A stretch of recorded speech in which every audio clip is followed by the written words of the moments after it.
Okie dokie.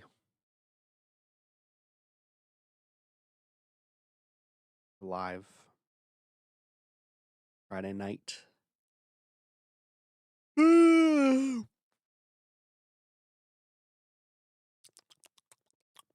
a little ASMR for you. Yeah, so early bird ticket sales have ended. We have approximately 56 people coming to the conference. A couple families are coming, so there's, I think, about a dozen young ones coming, which is great. You know, the earlier kids can start, the healthier they're going to be. So good for them. Good for them. Been working on my monologue. It's going to be really funny, of course. We're going to get some laughs for sure again this year. Um, yeah, might have some volunteer positions open. If you want to come, inquire. Spoonfuls of butter. You're an animal. That's gross. I can't. I don't like butter. I can barely do lube formulas. Um, Conference is June 11th through the 14th. There is a special welcome pre-conference dinner, seafood supper, herring and mackerel, I think. No, herring and sardines or herring and anchovies, something like this, with oysters. And we'll have, condiments and fixins as well. Milk available. So that's a Wednesday before the conference, the previous evening. But yeah, it's Thursday through Sunday, 11th through the 14th. And there's still volunteer opportunities available. Let me ask that question. Last year we did like single day tickets. I didn't see that this year. Let me ask about that. Hold on, I gotta put the mic down. Well, no, I can type with one hand.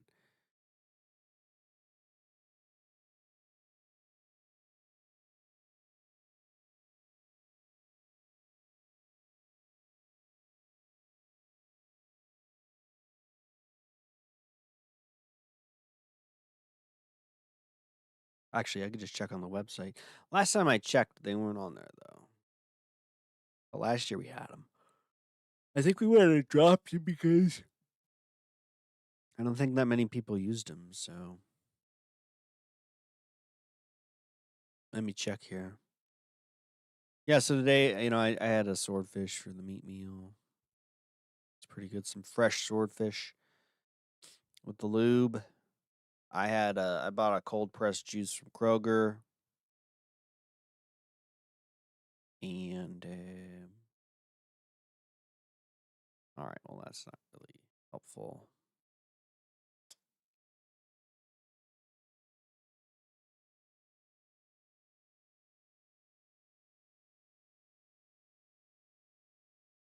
Yeah. So anyway, I have to fill. You know, they wanted to try to make it more efficient to do the liability waiver this year. So before people can go to the purchase page, they have to fill out the waiver. But I can't like just go look at the prices. Or wait, can't I? No, I think I can. Hold on. I wasn't. I maybe didn't go to the right tab. They changed it. It's a little different. I want to give you the right information. Here we go. Schedule. No. Not this one. Registration. Oh yeah, it's just 4-day conference. So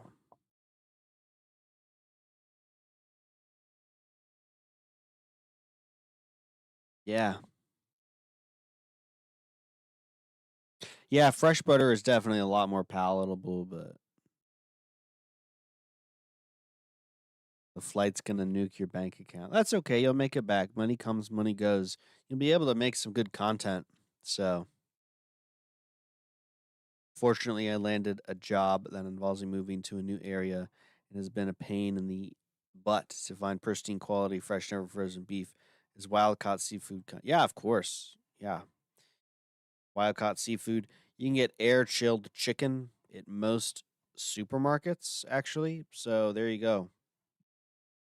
And just order fresh water buffalo from Amos if you're really, if you're really set on that. My herd share is I have to check in to see if they'll have spaces, but I might have one or two spots for meat only. It would be pork and sheep, which isn't the reddest of red meat, but it should do the job.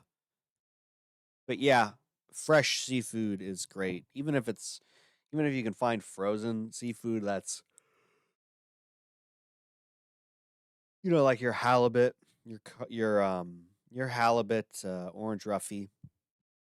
Like those are good frozen options because those are like way down there in very cold waters.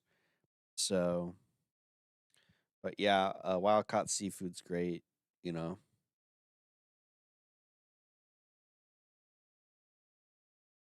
ever since I seen your vid on supermarket meat, I've decided I no longer wanted to shop at supermarkets. Yeah, I think I told this in the video. What made me I did an experiment. I ate supermarket beef all summer basically last year, all last summer basically. 90% of my beef was supermarket beef. And it was fine, but I kind of started feeling weird at the end of the summer. But one night I went in and they're just spraying a bunch of this foam over all the surfaces, right? Not the meat, but the surfaces. And I was like, ooh. And then I thought about how much they're spraying the meat. And I started to do some more research on it. And like it's like actually when you look at it, it like really just turns me off. It really just grosses me out. Actually, I'm sure it does a lot of people. So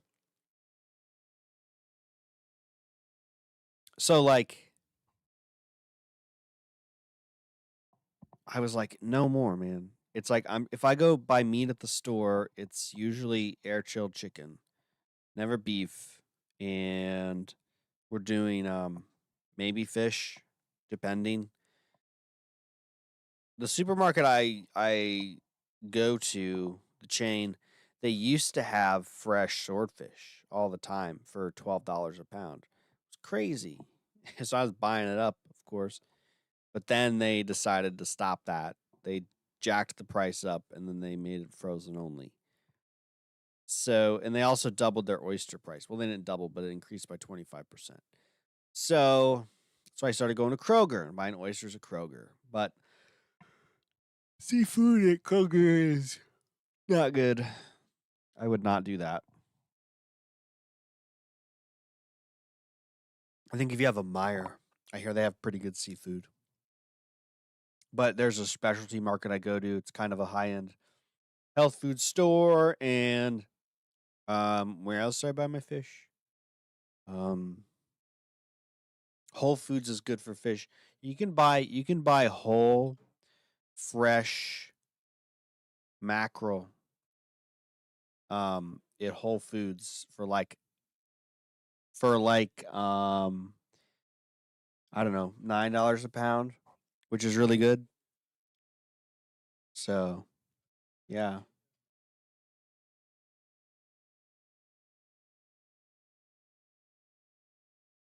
20 to 30 years, the ocean will be so polluted. I don't think so. Nature always finds a way. How much would you say the primal diet costs monthly if you were doing it 100%? It really just depends on like where you're sourcing your food because it can be anywhere from like $600 a month to $1,500 a month. Depending on how much juice veggies you're juicing, depending on where you're getting your butter from. I pay $5 a pound for butter. I pay $10 for a quart of cream. So, my costs are like lower than ever. My oysters are 69 cents. Um, the herd share, the meat share keeps meat costs down. Let's see what else. I'm buying tuna for $1.50 a pound.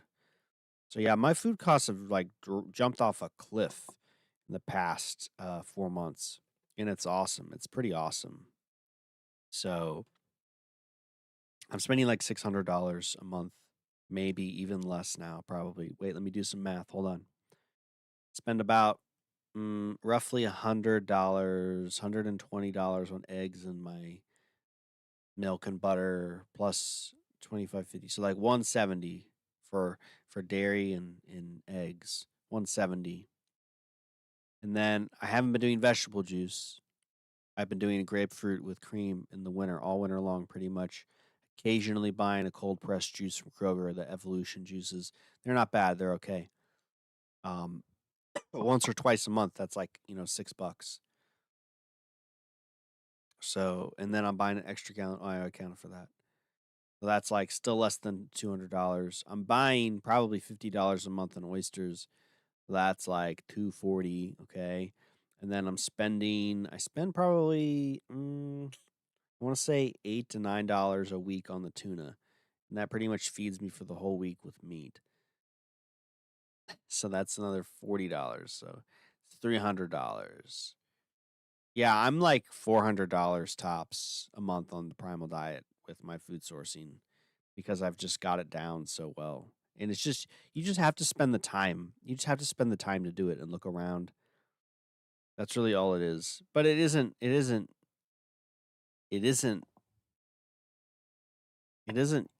cheap to eat good. Like I could eat beans and rice and chicken every day. Yeah. Decent chunk of money. Nice. Yeah, man. If you're gonna be making more money, don't worry about finding. Just order Amos Miller's Water Buffalo. Water Buffalo is so good.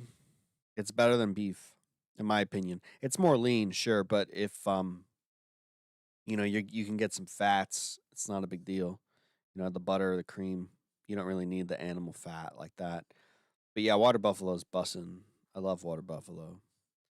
Farmers markets are good places to go. Unfortunately, most farmers markets are all the meat's frozen, and they don't usually sell raw dairy. Depending on the state, it depends. Um, Sheep's milk, I don't know if that's worth it to you. I've never had sheep's milk. I imagine it's very good. If I eat whatever I want as much as I want, this diet costs me like $1,000 a month. Yeah, that's not uncommon. Sheep's milk is more nutritious than cow's milk, but really just buy whatever you can afford. It's true. Whole Foods has surprisingly high quality meat. Um, I don't know that I would say it's surprisingly high quality. I would say it's decent for the price. But they do their meat is a little better than the supermarket. Um, the uh the fish is good at Whole Foods. They have good seafood. Like I said, you can buy a whole mackerel um at Whole Foods for $9 a pound. Angel Juicer.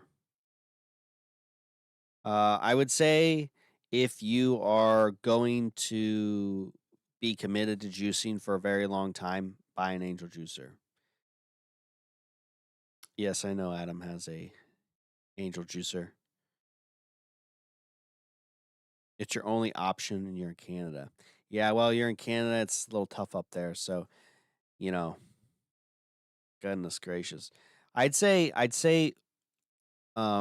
if you're making that drive, try to source some of your other food in that area so you're making the trip worth it.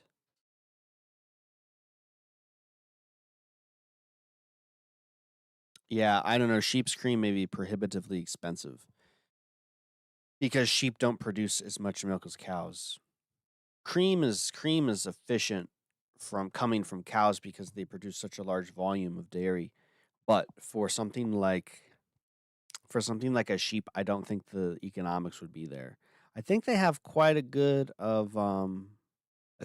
like amount of cream, but they might not be able to do it because if let's see, yeah, I mean, if farmers are skimming milk, they're taking cream from other people. So it's going to be more expensive unless they're turning the skimmed milk into something to sell to make money. It's just going to be more expensive and cost prohibitive for the farmer to do that. So it's not likely you could get sheep cream. It'd probably be better for you just to buy more sheep's milk and skim the cream. Excuse me. Yeah, that's what you should do. You just buy a big order of sheep's milk, buy some to drink and turn into kefir, and then buy some to skim cream and make cheese. I mean, you're in Canada, so you really have no other option. But sheep's cheese is really good. Um, I mean, I've only ever had like pecorino cheese many years ago, but pecorino cheese is delicious. So sheep's cheese, no salt sheep's cheese will be delicious. But that's the way to go if you're in Canada, you know? Just buy a bunch of sheep's milk, skim the cream, make the cheese, make it curdle, press it, make the cheese, and then you got whey to use as well. And you can pickle with that. You can put in your sport formula. You can add honey and ferment it, make a nice little beverage. There's a lot of things you can do with that weekly or bi-weekly stuff. So sheep's milk tastes nearly identical to cow's milk. I don't know about that. Um, I don't know where I can source good fresh raw meat. I'm in Central Florida. I mean, it's not that hard, man. You're in America. You're in Florida. It's you just have to look around for like 10 minutes. I'm sure you could find it. The maximum amount of baddies I managed to pull in one night, I don't know. One, I guess.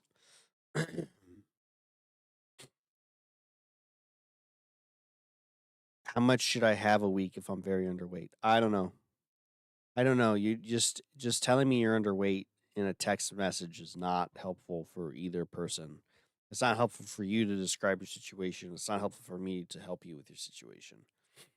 Well, you join the school, which is actually more expensive now because the value is really just mini consultations throughout, your monthly stay, which it should get you on track. If you're doing the diet and you do the monthly or the weekly, at least twice a week calls, and I answer your questions, you should be able to take enough notes to know how to do the diet after a month, 2 months tops. That's why I changed the pricing structure. That's because that was really the focus. Because it's like, why am I gonna just retype a bunch of stuff that you can search on autogenous.net? That's stupid. I have some cheat sheets and some shortcuts and things, you know, about this way of eating. Nothing groundbreaking, but it's just there as a reference, a quick little handy reference. But the value is just, hey, you can get together with me and maybe, there's usually no more than like 3 people on the line. So, you get a lot of time. But that's the way it is. So it's just, you can solve, and I made a video about this coaching and courses.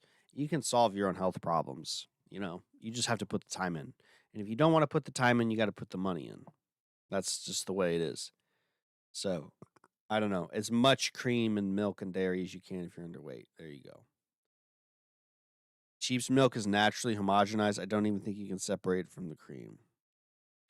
Huh. I don't know about that. Maybe. What's up, Leonard? Cheesecake mukbang or we riot? I don't like cheesecake really.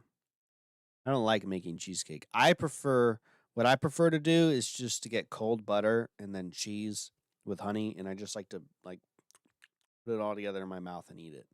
I don't like to make it. I would rather just like eat it a la carte because it's easier and it tastes better in my opinion. But honestly, the cheesecake recipe needs a little bit more honey.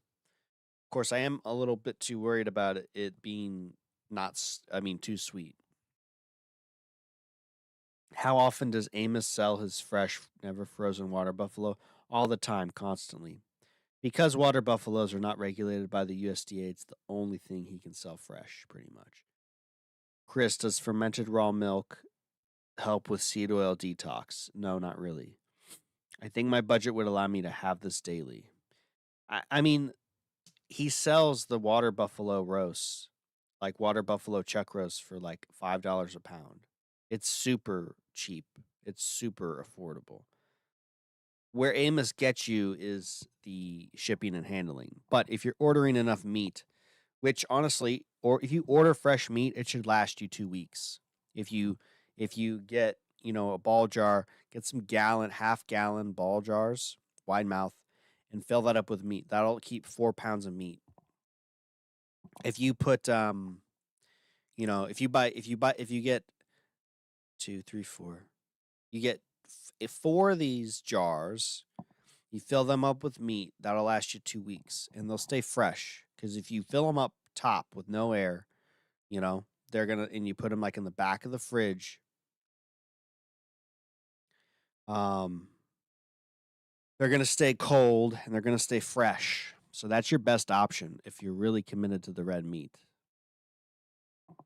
But honestly, like I said, between the fish and the air chilled chicken, you should have plenty of meat in general. But it's always good to have red meat. We really do need all the meats. It's really good to have.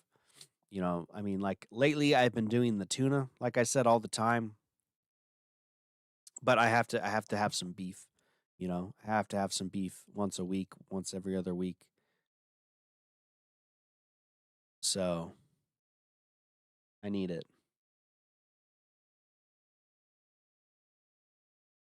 Amos cucks you hard on shipping. Yes. And that's why I said shipping and handling. When you guys are probably too young, but you'd watch these, you'd watch Cartoon Network or whatever, Adult Swim, and the infomercials would come on and they'd sell you something. It's basically like TikTok shop but on your TV. And they'd say, "Oh, it's $9.99 plus shipping and handling."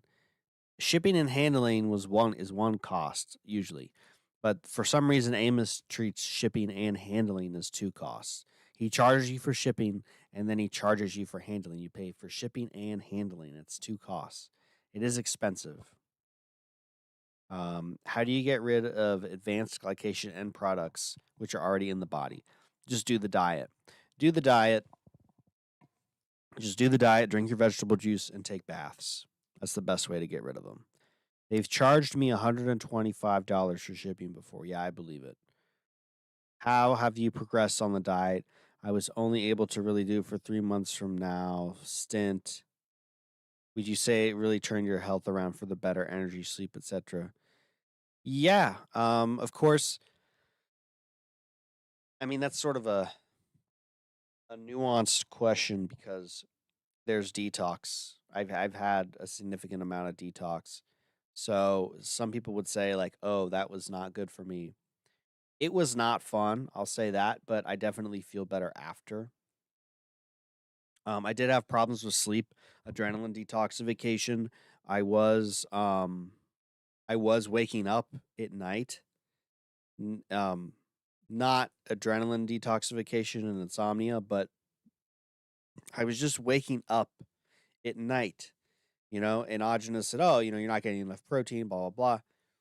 I had this problem for about 2 years. Of course, I didn't really know it was a problem. I'd wake up, I'd piss, and I'd have some eggs or drink a bunch of milk. I would just chug down like 2 cups of kefir, go right back to bed. Not a super big problem. Nowadays, I sleep through the night most nights. I sleep through the night most nights. I wake up, I'm generally pretty rested. Some days I'm tired. I attribute this to my anterior pelvic tilt, which is linked with my forward overbite jaw stuff. I have some other body mechanic stuff that is not like super good. So, barring that though, I feel better. My eyes are getting lighter. I'm definitely more centered and grounded and balanced. I have a lot more patience, which is saying a lot because I kind of used to be a little bit more reactionary. Um, I'm definitely more chill. Some of that comes with just aging and chilling out. I don't have a need to be active. I used to be like really super active. Again, some of that comes with aging, being young, and then aging. So, but generally, I feel more balanced. But I still have energy. I haven't been on a bike ride in a while, but I could go on a bike ride, like a good bike ride, like a 20-mile bike ride, and I'd be all right. I wouldn't be afraid about gassing out halfway or on the way home. Um, I've started working out again. Talked about that last week. Um, yeah, mentally, my mind works a lot better. So, yeah, I mean, it's 8 years. It adds up. It's not something that, happens overnight. Can I drink whey wine? Yeah, you can make it. Just put honey in the whey and let it ferment. Can you eat 400 grams of fat a day? Absolutely.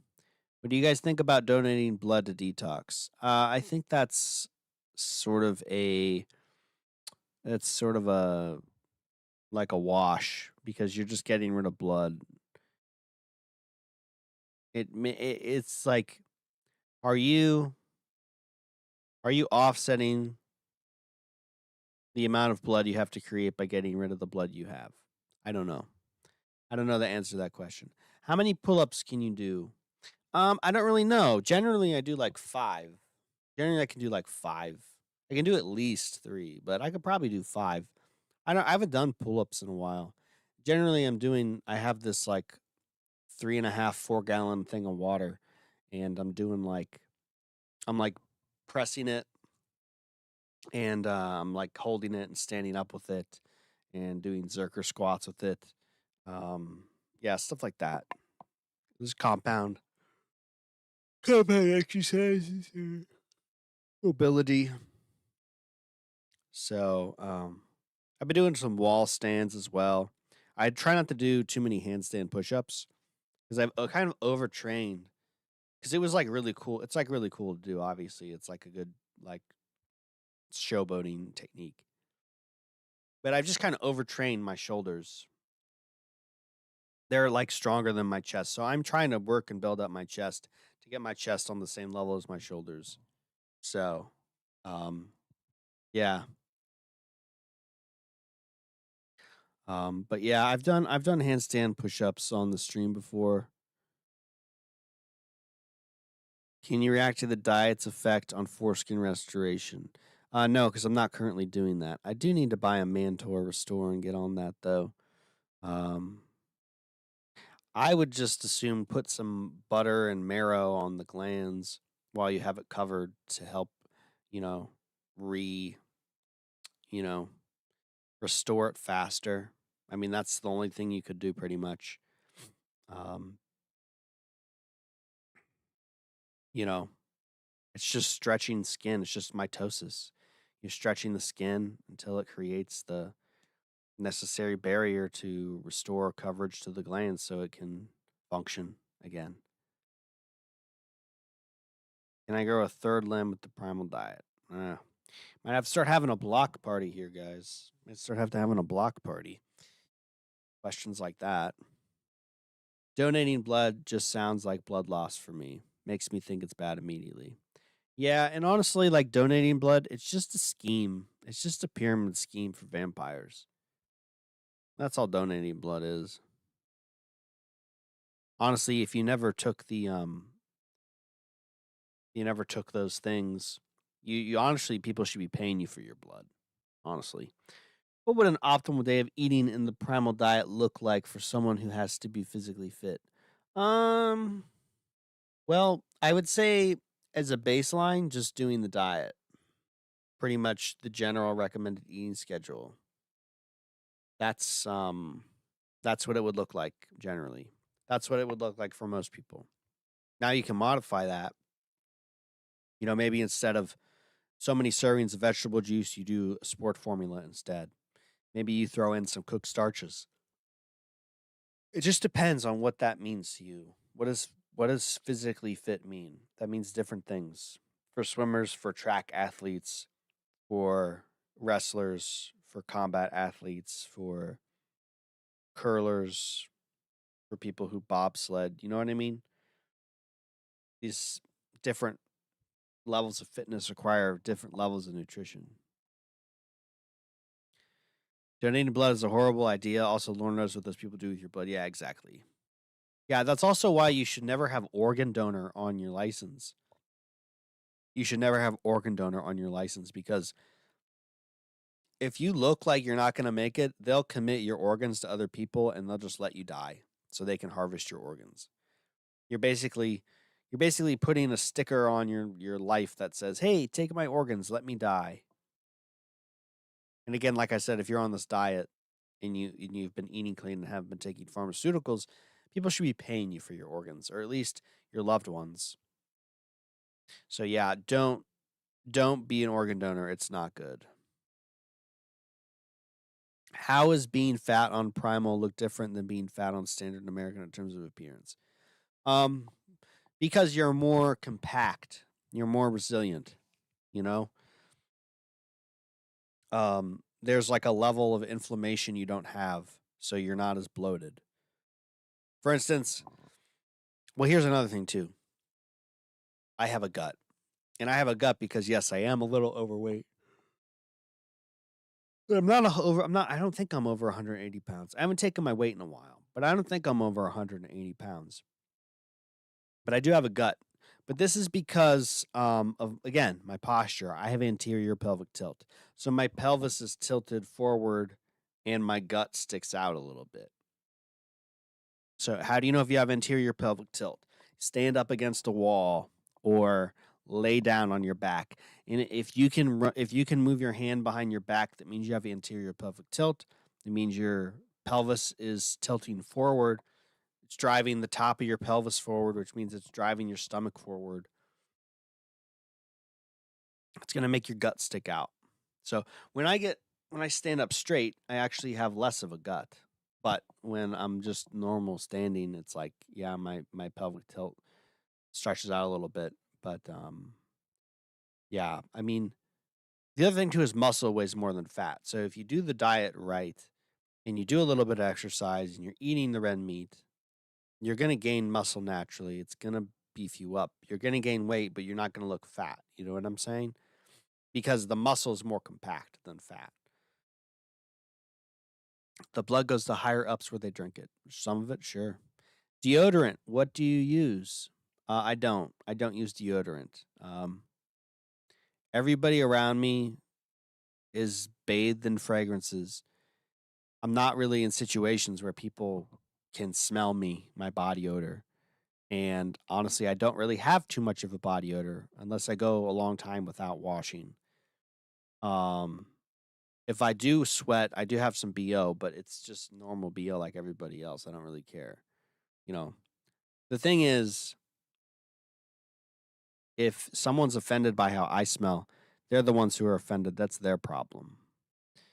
But you do start to smell less on this diet. Although I've had this weird thing where my hair, and I did wash it with onion juice a few times, but I rinsed it out pretty good. But I've had this thing where my hair has been smelling like onions recently. Like when my hair gets wet, it smells like onions. And I don't know if it, and I've been getting dandruff. I don't know if it's a detox thing or what, but it's weird. So I've started using a little more like apple cider vinegar to like wash my hair more to see if that helps get rid of the smell. And I think it did. I think it's helping. So you get money for donating blood in Germany. Wow. By third limb, I meant new limb. Oh, yeah, well, that's not really a limb. Fingers aren't limbs. But anyway, I'll tell you a story. At the conference, there was this nurse. She knew Audrina. She was a client. And she had horses. It was the middle of winter. She was tending to her horses. Before she could even like start, something happened to her finger and it was like hanging off a thread. And she's like, "Oh no, what do I do?" So she stuffs paper towels around her finger and puts it in a glove. She does all her horse work. She does everything for her horses. And she goes to the store and she buys some limes and, some meat. And, she's got the other stuff at home. And she does the meat bandage for like 6 weeks. Completely healed her finger. And mind you, her finger was hanging by a thread, literally hanging by a thread, she said. She did everything, the honey, the lime juice, the butter, the meat bandage, 6 weeks, all better. You couldn't even tell. You look at her hands, you can't even tell. You can't even tell what happened. So there is a picture. I think her name was Rachel. She used to do the coconut cream. But yeah, she lopped off like tip of her finger, like the very tip, and it did grow back. There's pictures of it somewhere. Catch up on the chat here. I read that firefighters are able to detox forever chemicals by donating blood. They were probably able to get rid of whatever was in their blood, but you have to realize that that stuff is also in your body. So, there's still forever chemicals in your blood. You need to be so cautious of having any medical professional put a needle on your body, even if it's just to draw blood. Who knows what they put on that needle? It's true. What should I consume before a track meet? Honestly, it depends on what you're running. I would sip the sport formula through the day. Heavy emphasis on cucumber, more cucumber than tomato. I'd probably add some whey in there with maybe some pineapple, some berries, coconut cream and or dairy cream. No, dairy cream and or coconut cream. No, dairy cream and coconut cream or just dairy cream. It's just yeah. And yeah, I mean, just sip on that before, like throughout the day, a couple hours before. I used to sprint and I wouldn't eat like too much. I didn't like to eat too much. What you want to do is make sure you eat the day before. You want to eat like a really good day before. You want to have like a really good day of eating. You want to be completely full and nourished because that's going to carry over to the next day. You might even want to have some cooked starches the night before, like a really nice baked potato with a bunch of butter, cheese, and sour cream, fresh cracked pepper, and green onion. I love that. That's a nice little treat once in a while. I would eat one of those the night before my meet because it'll calm you down and it'll give you carbs for energy. Do the sport formula. Have a good breakfast, meat, red meat, eggs. And then just do the sport formula. Maybe little bits of red meat. Maybe you do a little bit of popcorn, buttered popcorn with some honey. Yeah, that's what I would do. Have snacks, sip on the sport formula, and have some meat in the beginning of the day. It depends on when your meet is. Like I said, it depends on when your meet is and when you're running. If you're sprinting, if you're doing distance, I don't know. So, but those are things I would consider doing. I got that negative canthal tilt on my spine too, Unc. I'm sorry to hear that. In Germany, they put disinfection spray on the needle and your arm. Yeah, they do rubbing alcohol here on your arm. The needles they don't disinfect. They really shouldn't be disinfecting needles. They should be getting like new needles every time that are like come out of packages. I think that's standard procedure. Pelvic tilt makes arch game go crazy though. That'd do. I work in retail. What would you recommend in terms of diet for someone who works in a very stressful environment? I was eating every meat, but eggs, fruit, and cheese and milk. I don't know. Just do the diet. You know? Yeah. I mean, if you're really that stressed out, put some cooked starches in your diet or do the nut formula. You really should do the nut formula before you do the cooked starches, but whatever. It's your call. But yeah, I mean, also just chill out in general. Get some blue light blockers because the blue light can kind of mess you up. Cooked meat, you definitely give off a stronger stench. Yeah. Not to mention all the other stuff you put in your body, regardless. Hi, I feel so dehydrated on this diet. How to fix it? I don't know. Tell me everything you eat in a day. Farting a crazy amount when drinking raw milk. Can you explain this? Um, it could have something to do with digestion. It could have something to do with detoxification.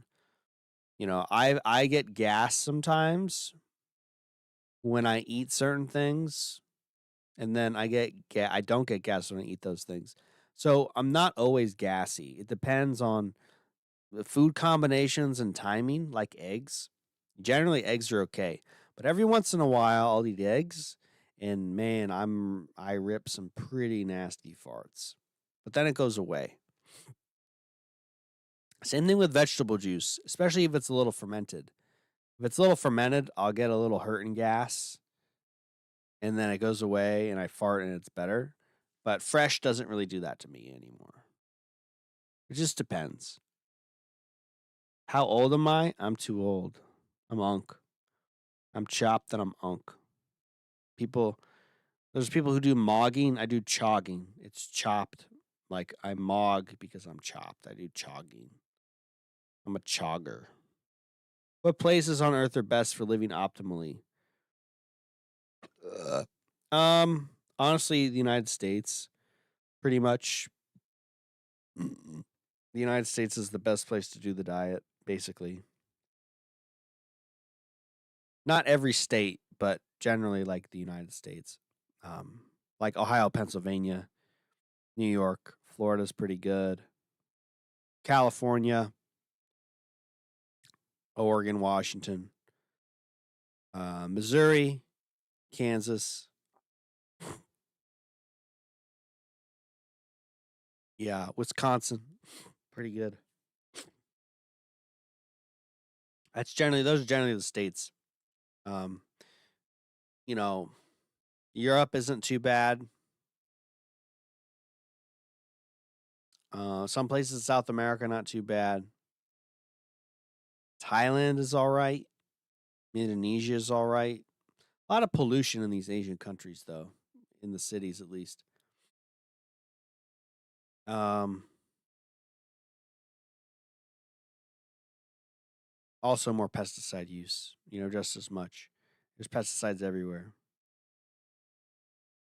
Yeah. Where can you get these glasses? Amazon, they're $17.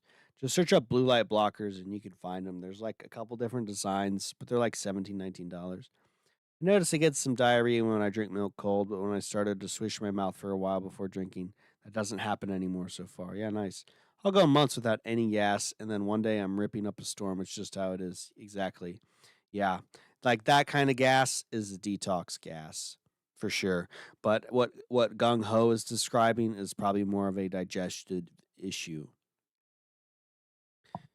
because like his body isn't processing the cold milk properly. It's just getting rid of it.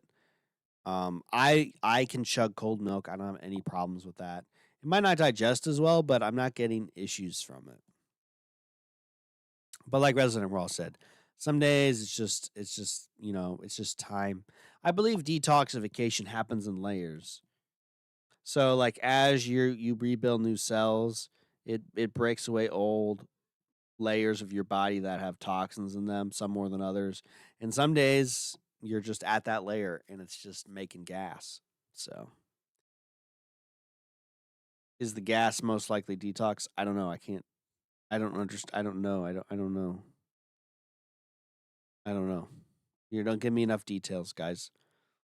That's why I say I can only give you so much information in this format.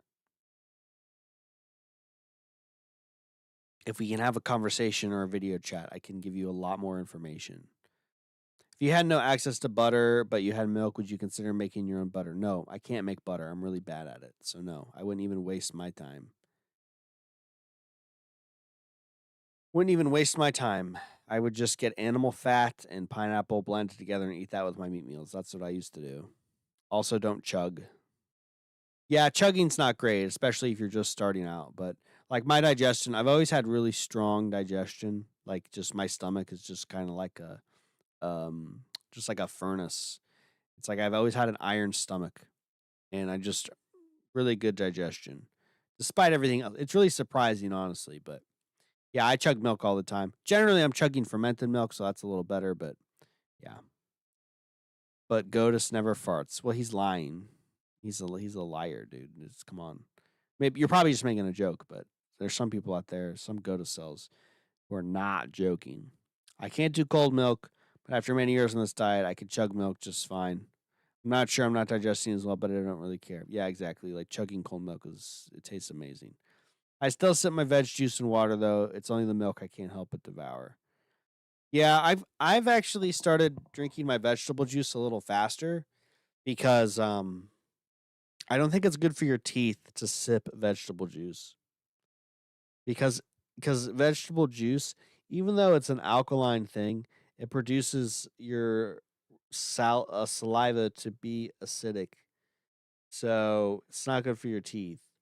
Um, this is something I've been wondering about, but I was reading into it, and yeah, I think it seems like if you're sipping on your vegetable juice for a long time, it just exposes your mouth to an acidic environment for like a long time. It's not good.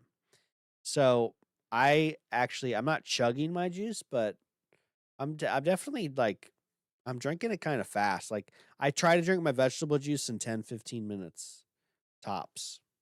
I don't let it, and we're talking like a cup and a half, 2 cups. I try to do that in 15 minutes. I don't I don't take too long to drink it. So 10 minutes, 15 minutes. I asked Chat GPT about the cold milk thing, and it said when you drink cold or too much, your body's not able to use all of it for building, so it uses it for detox. Yeah, I don't know about that. I don't think that's the case. I think it's probably just because you don't digest it well. I wouldn't ask ChatGPT for health information. I've recently been exploring the possibility that mineral-rich foods are going to rinse your teeth in.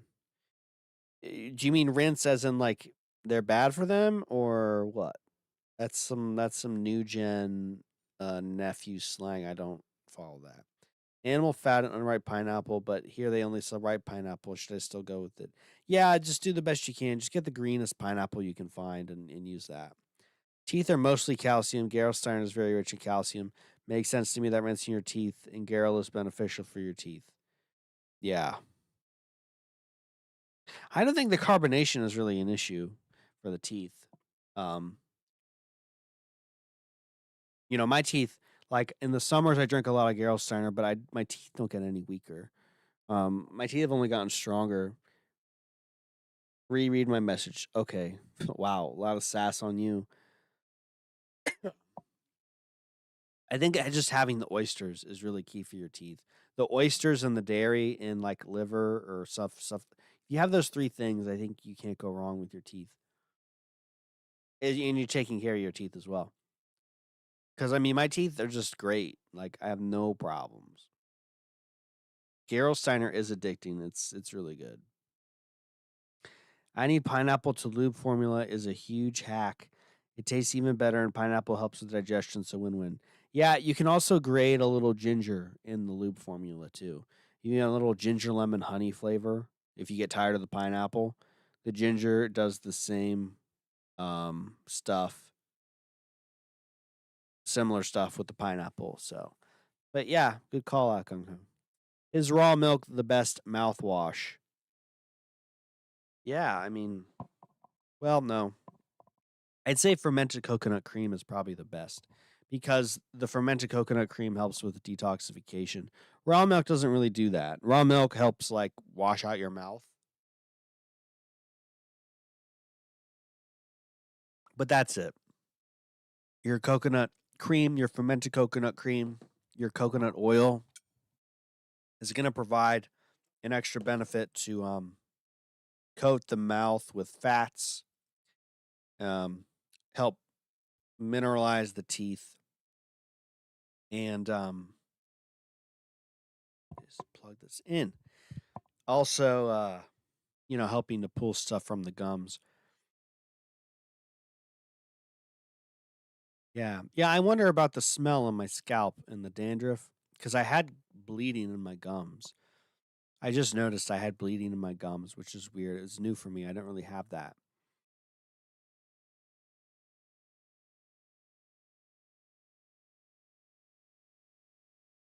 And it went away. I started doing oil pulling and it went away.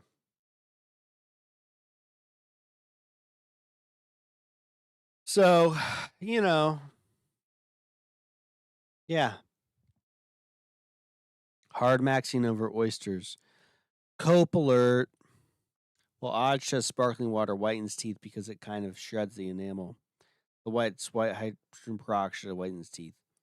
Yeah, but honestly, like your teeth should be strong enough that they don't degrade because of the carbonation.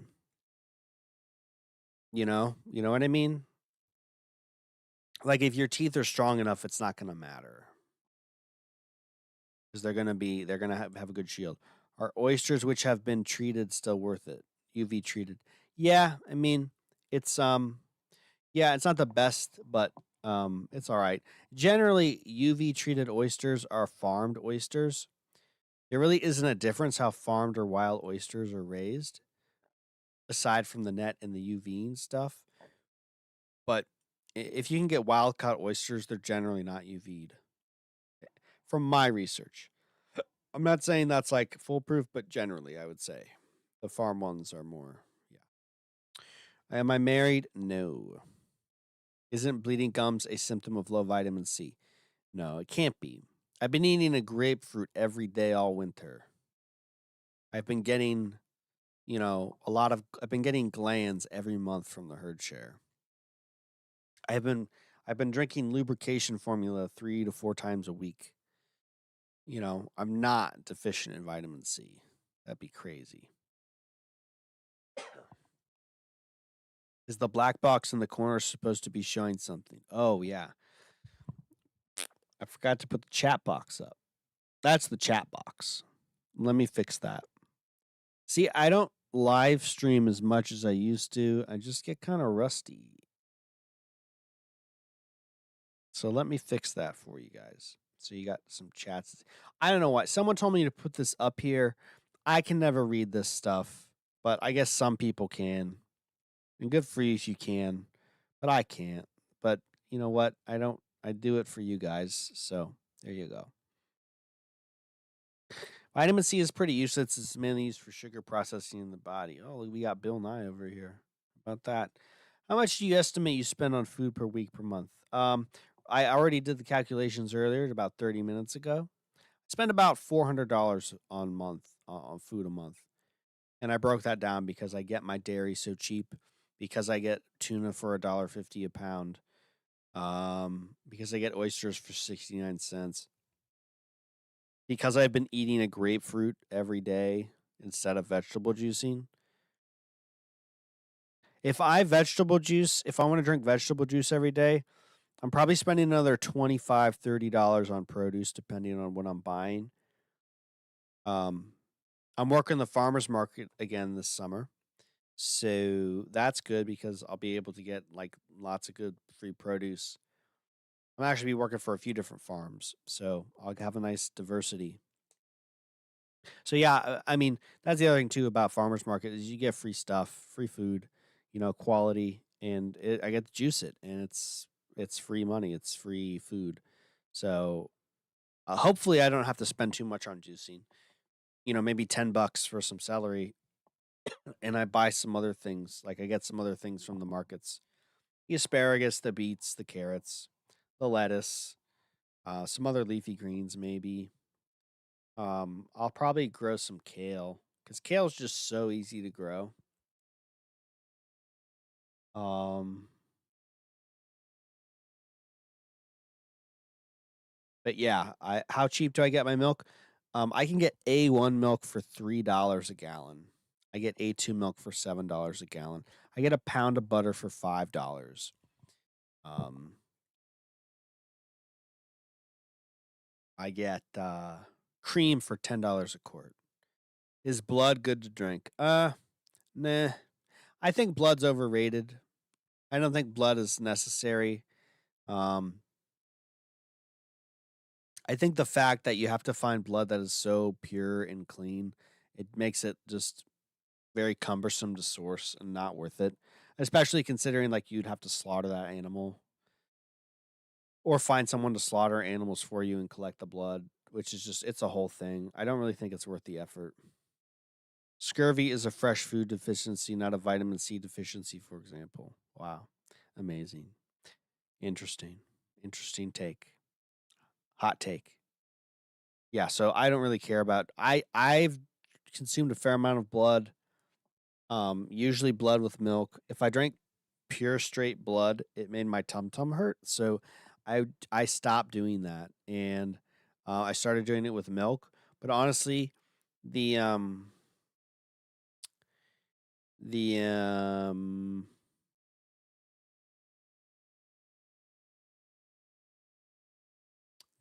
what do I want to say? Just the effects of blood make me not feel good. I don't like the way it makes me feel, so I don't like drinking it. I'm not going out of my way to eat that. If you don't have access to juice, Audrina said you could take unripe papaya and make a drink from that. It fulfills the same role. Unripe papaya, I don't know if papaya is that alkalizing. Grapefruit is better. I would use grapefruit as a base. Grapefruit and tomatoes would be better. Lemon, apple cider vinegar. Those things would be better as alkalizing remedy. They say limes cured scurvy in pirates, but the vitamin C content in limes is super low. Yeah, I don't know. I don't know about that. I think they found the One Piece, and um, that's what cured scurvy. Do I eat grapefruits on its own or combine it with other foods? Yeah, so I've been doing grapefruit and cream, grapefruit and sour cream with honey or honeycomb. It's much better with honeycomb, but it's still good with the honey and cream. So I just eat that. Yeah, it's good once a day. I bought one more bag of grapefruit. I also bought some oranges because I haven't had oranges in over a year. So I'm gonna finish this bag of oranges and grapefruits, and then I'm gonna switch to vegetable juicing. I think I'm just kind of feeling a need for it. Goda says that blood does what vegetable juice does.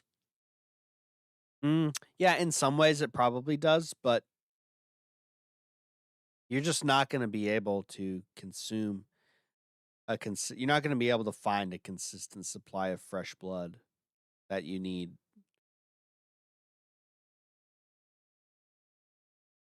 I mean, think about how much you would need to drink a pint of blood every day. You would need a gallon of blood every week. That's insane. I would stay exactly where you are at if you want to maximize eating raw food for cheap. Yeah, I mean, I don't really know if I want to stay here though. I may move. I may move. I don't know. I can see myself staying in Ohio, but I can also see myself in Japan next year. Who would have think Ohio is primal diet central for best prices? I would. I mean, it's like a lot of Amish here. I don't know how you eat all that grapefruit. I think grapefruit is disgusting. I love grapefruit. I think grapefruit is amazing. Grapefruit's like one of the best fruits. It's so good. I wish I lived in Florida. I'd be eating up a grapefruit storm. I'd be eating up a hurricane of grapefruit. Grapefruit is just so refreshing. It's just a great balance of, bittersweet taste, and it's just refreshing. I used to hate grapefruit too, but like my taste buds have just changed, and it's just like I love it. It's so good.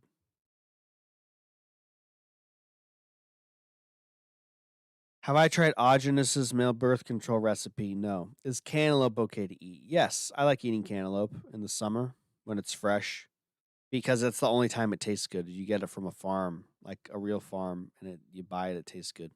People still listen to the guy who tried murdering his family. Yeah, I know it's crazy, right? What's up, Yesu? Hello.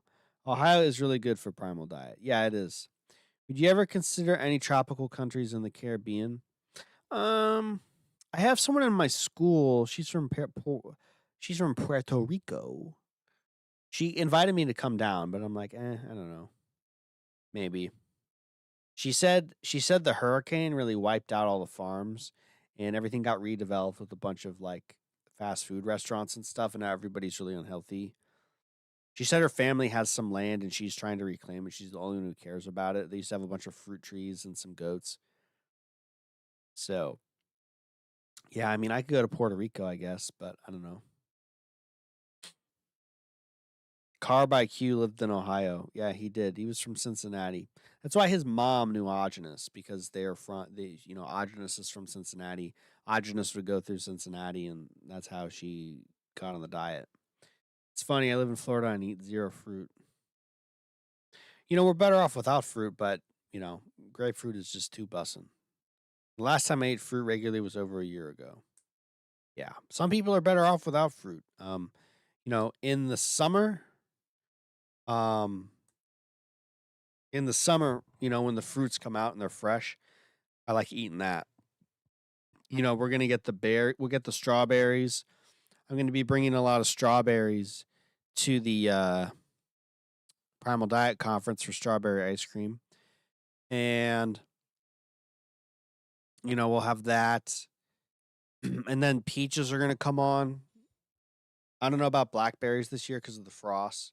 There might be some, but yeah, peaches will be good this year. Plums. And then the apples come in. I'm not a big apple guy, honestly. I used to be, but now I'm not so much. I don't really like apples. It's too sweet. Mm. Once in a while, they're okay. A couple times a month, but otherwise, no. I'm trying to think what else. What other fruits come on? Well, yeah, tomatoes and cucumbers, obviously. Yeah, I love those. Sport formula every day. I'll do pineapple in the summer as well. My sport formula, blueberries. Start a Minecraft series. I don't know about that. The last time I ate a notable amount of fruit, okay, when watermelon was in season. Yeah, watermelon, that's another one. Watermelon and cantaloupe. Oh, I love that. There's nothing better. Audrina says shouldn't put them in the fridge, but nothing better than some cold melon on a hot day, man. That's the best. You go outside in the sun and you bake for like an hour, and then you come inside and you take some melon out of the fridge, you slice it up, in like those wedges like in the cartoons, and then you just go to town on that. That's the best. It's so good. It's so refreshing. It's so delicious. I love it. I can't wait for cantaloupes. What is that going to be? Late June? Late June? Another 2 months, we'll have cantaloupe. Best countries to do the primal diet don't extract asking us to go to sell. Funny. Japan, huh? Isn't it really expensive there? Yeah, I mean, it's not cheap, but I don't want to live in the city. I would go to the countryside. I would go to the countryside or Hokkaido. I would go to like the north of Japan or maybe the south of Japan, like Okinawa, the beach. And I would just eat a bunch of seafood. We'd eat a bunch of seafood and oysters and pork. And then I would probably incorporate some, you know, salads into my diet as well. Some couple times a week, like the kelp and the seaweed, that sort of thing. Maybe some rice, coconuts, sugar cane juice. They got all that in South Japan. That's what I would do. Um, Pork fat with pineapple. That's what I would do.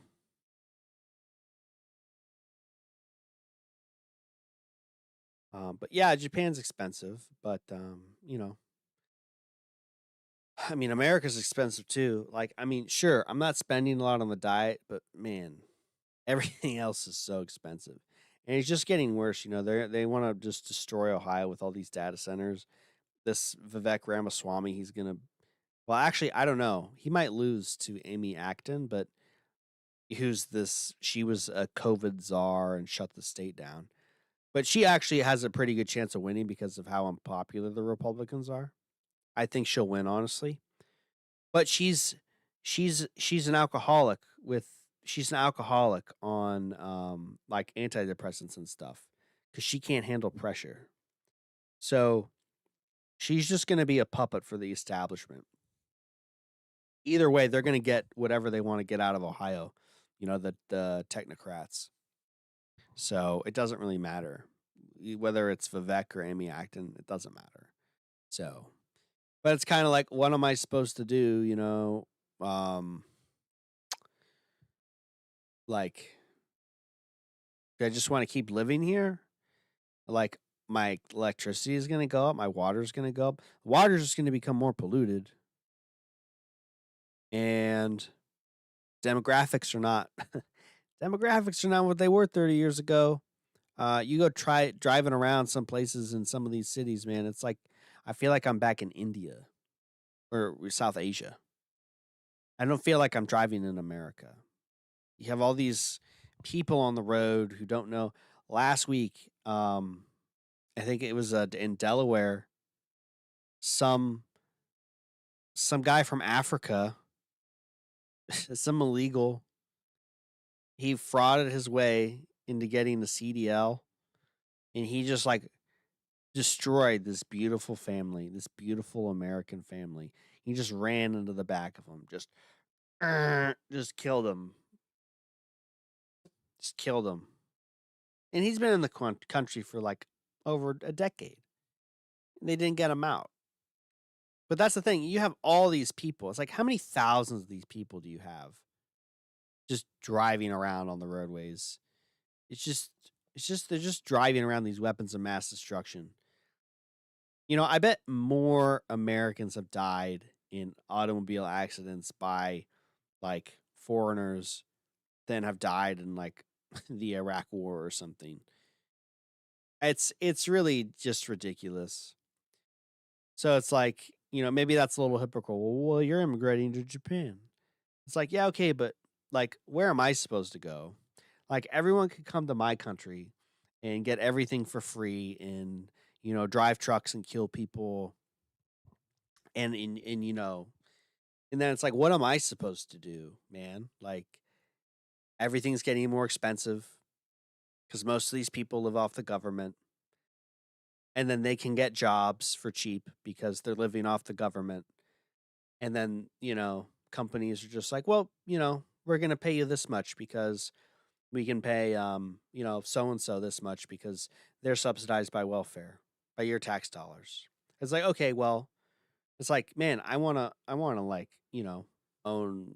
I didn't want to own a home. It's like I just want to be able to like rent an apartment and, you know, not have to spend most of my money on rent and utilities and food. Not that I mean, I'm speaking from the common man's perspective. I'm a little different about that, but you know what I mean? So it's like where's my future? Like where am I supposed to go? What am I supposed to do? The economy is not getting better. And this is around war stuff. I mean, gas prices are just going up. I don't really I mean, I don't know. I think what Trump is doing is he's manipulating the market and him and his buddies are making a lot of money because we're gonna go to peace. So they're placing the trades because of how the market's gonna react to the news. Because all the markets are traded on AI now. Everything's traded on, basically AI's, you know, cognitizing AI cognitizing headlines, making trades based off that information. And then everyone else is following it. And so that's what pumps or dumps the market. So they give this news, it pumps the market. They've already bought a position before they announce the news. They sell and then they'll say something. And then guess what? They buy back in and then they pump it up. It's just a big game, man. So it's like what am I supposed to do? What is a normal guy supposed to do? They're not going to get rid of these people. Sure, the border's closed and net immigration is down, they say, but you still have like all these people here who just came in and shouldn't be here. Honestly, technically, legally, according to the law. I don't know. So yeah, what am I supposed to do? I don't know. It's like, yeah, maybe I'll just go to Japan because at least the houses are cheap there. I could go to the hot springs. Ohio, it's kind of a depressing place. I mean, it's just a bunch of farms that are just raped by Monsanto and corn and soy.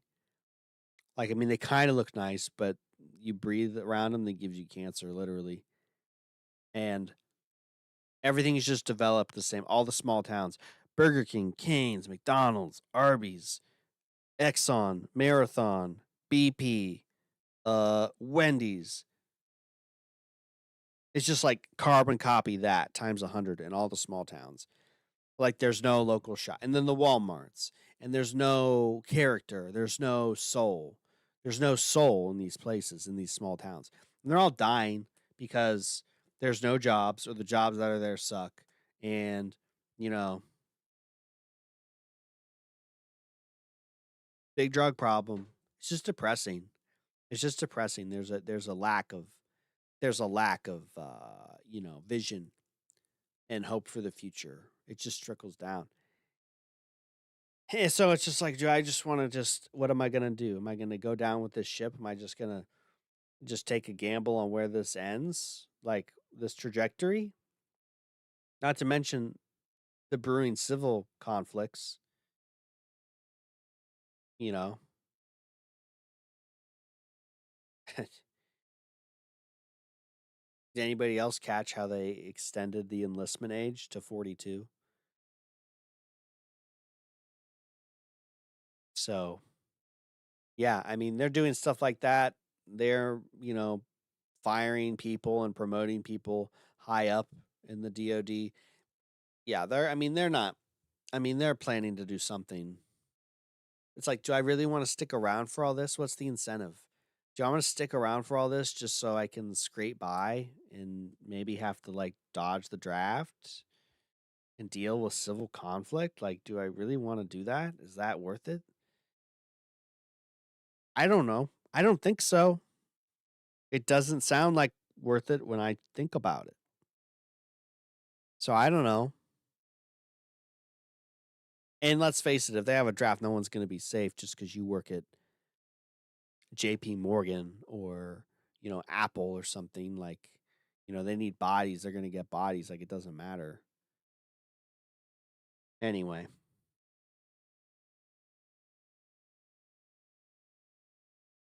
let's see here. Let me catch up on the chat.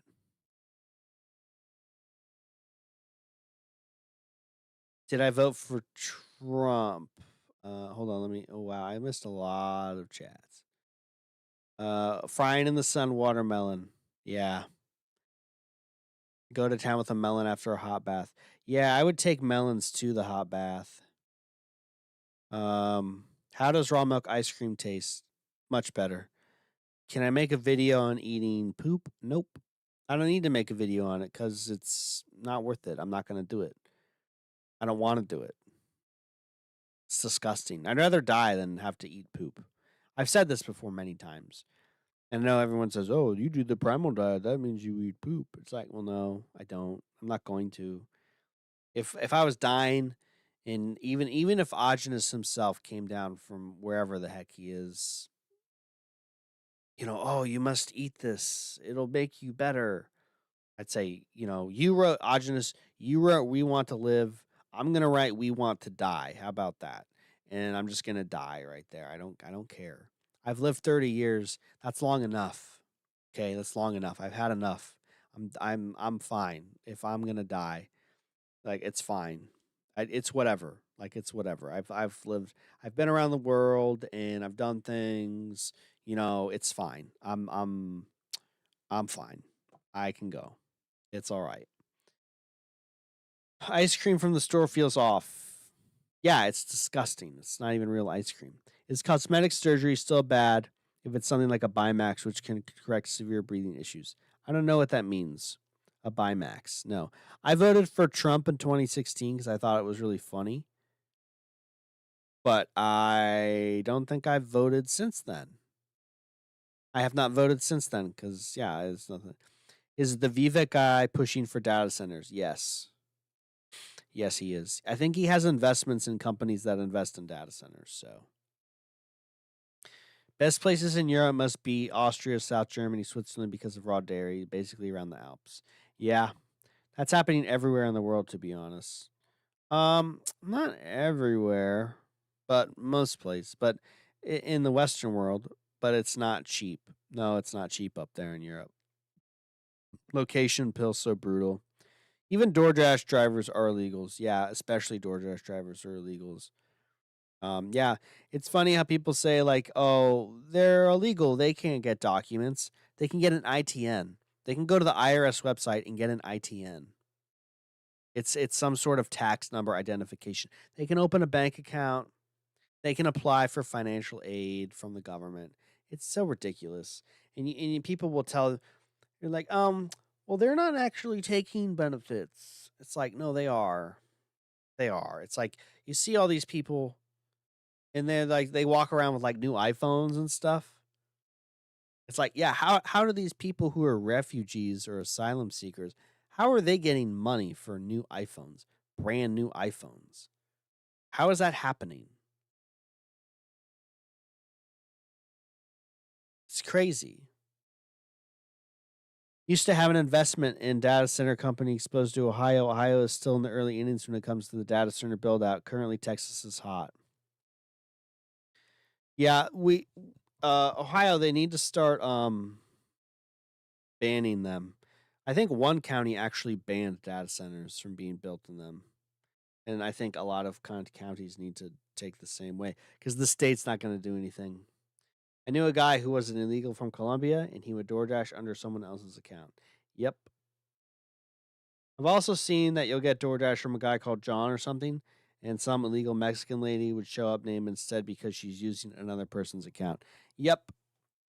Yep. Same thing happens with like any grocery delivery stuff. $1 billion trades every week. Yep. So it's happening everywhere with the immigrants, not just Europe. Yeah, dude, it's really bad in the US. It's been worse in the US for the past 30 years than it was in Europe ever because Gaddafi was keeping them out of Europe.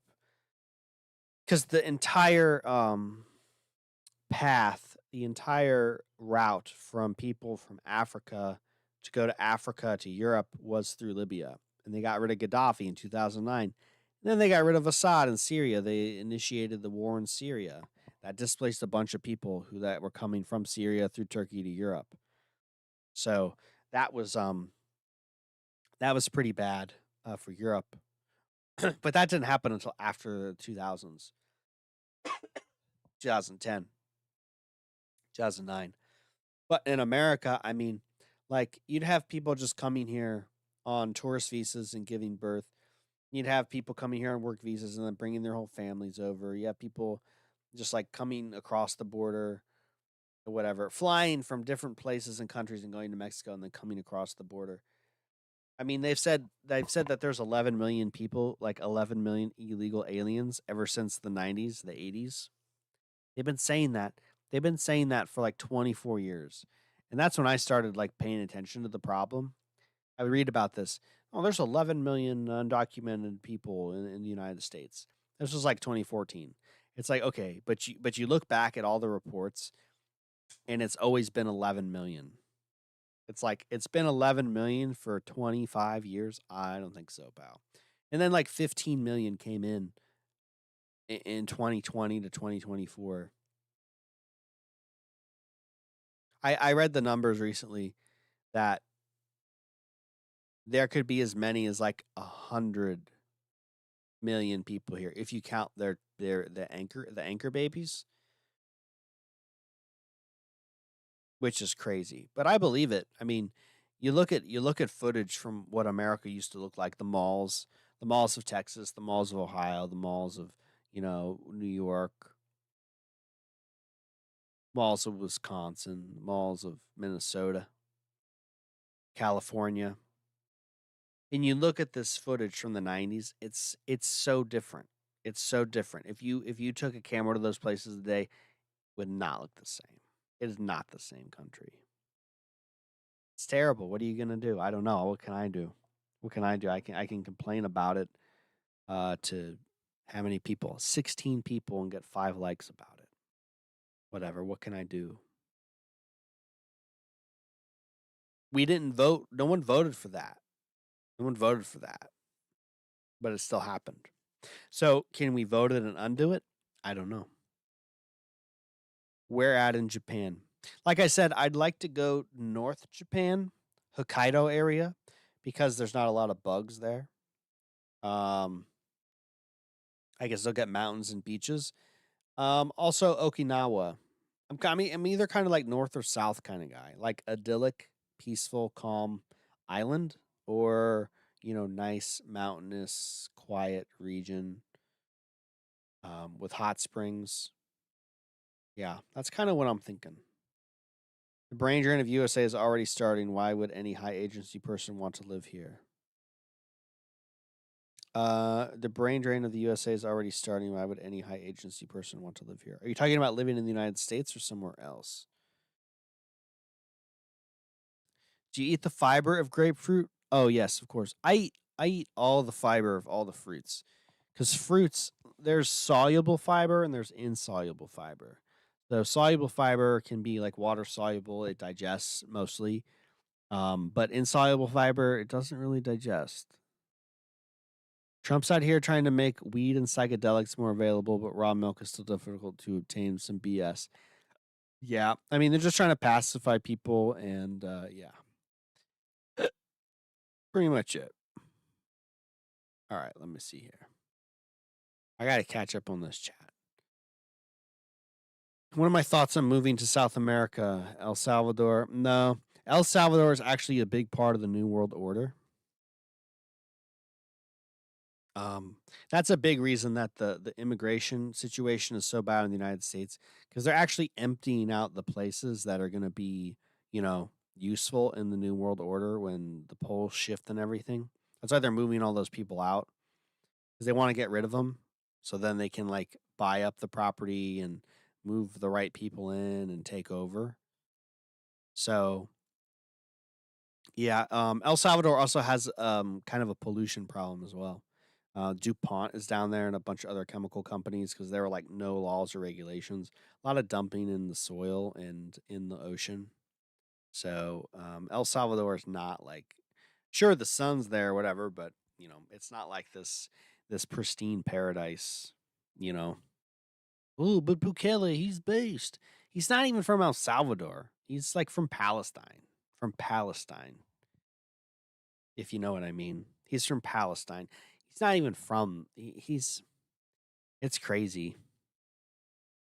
And he gets interviewed by people like Tucker Carlson. Yeah, I mean the guy. Anyone like that is not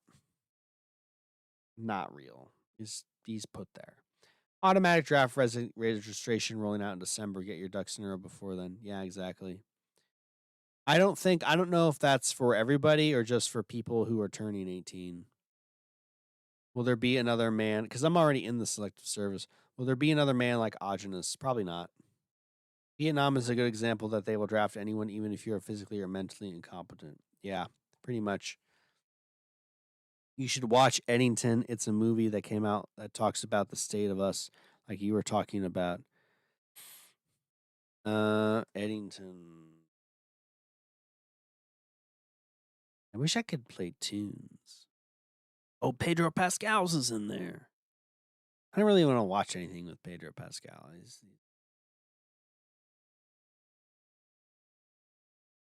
Who else is in it? Oh, Joaquin Phoenix. Meh. I'm not gonna watch that. What's the reception like? Critical response C plus.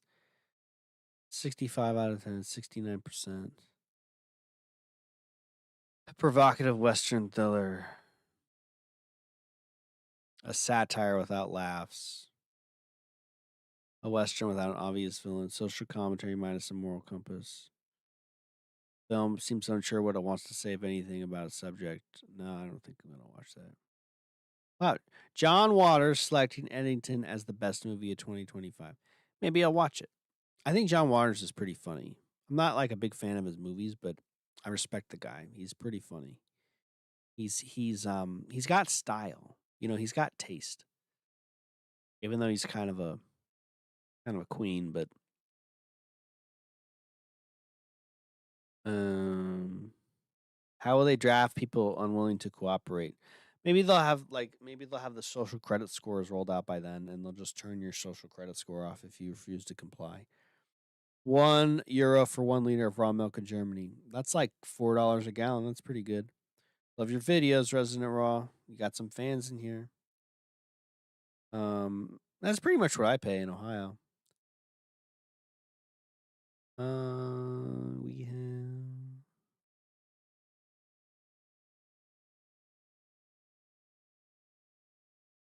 freezing financial assets. Yeah, exactly. America is Brazil now. I went to the Amazon 6, 7 years ago, and I was a teenager. I remember thinking, "Wow, I've never seen someone who looks like that." Now everywhere in the country is full of them. Yeah, pretty much. Saturn, if you know, you know. What if you have nothing to take? Herd immigration is something Japan is struggling with too.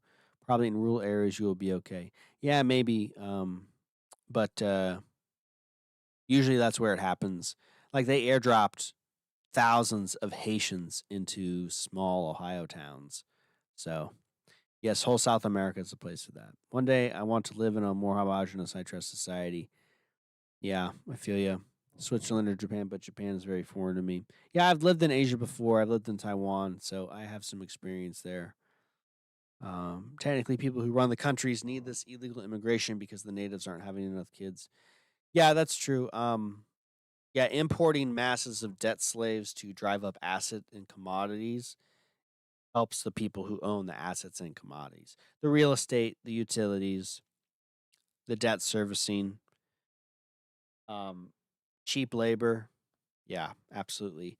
Which also depresses everybody else's wages because when you have to compete with slave labor, you're competing with slave labor. So yeah, I believe that they want every America to be 70 IQ migrants who are willing to work like horses for $3 an hour to create a master class of workers. Yeah, pretty much. But they can't say that because it's not politically correct. Yeah, that's true.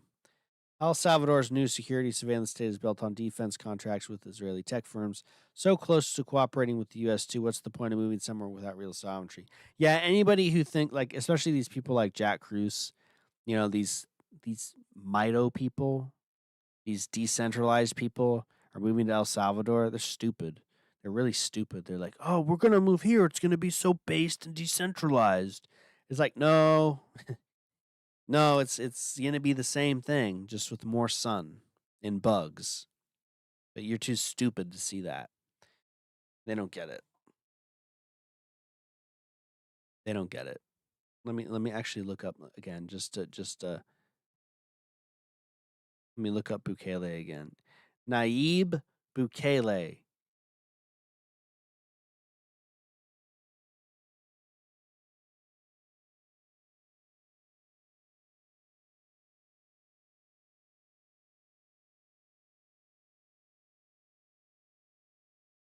His father, a Salvadoran businessman of Palestinian origin, Muslim religious leader.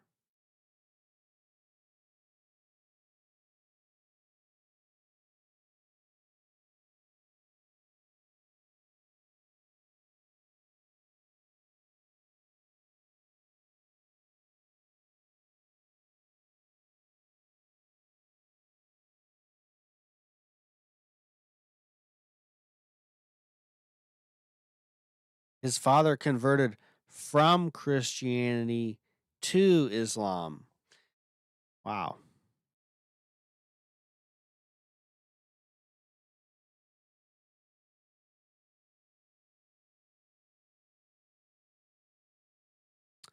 Advertising company. Big surprise. Yeah. Um. Yeah. I mean, it's just what more can I say? What more can I say? Yeah, I mean, if you think moving to El Salvador is going to solve your problems, I mean, I'm not saying Japan's going to solve all my problems. I'm not even looking to move there because of that. It's just kind of like, what's the point? It's like, yeah, I can move somewhere and not make as much money, but I could have more idyllic nature, beaches, hot springs, mountains, a little bit, slower pace of life, a more homogenous society. That's worth it. I don't know. Highly unlikely everything is digitized. Of course, the majority of the population, the exception if they're self sufficient or gold. Try Uruguay.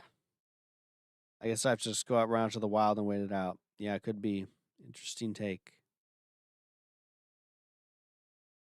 Truth is, there's nowhere to escape. It's true. I mean, unless you go to the woods. I mean, you can't really police everything with an F-16, but you can use an army. You can use drone swarms. That makes two of us. I'll probably go Thailand or somewhere in the Caribbean. I don't know about Thailand. Caribbean, same thing.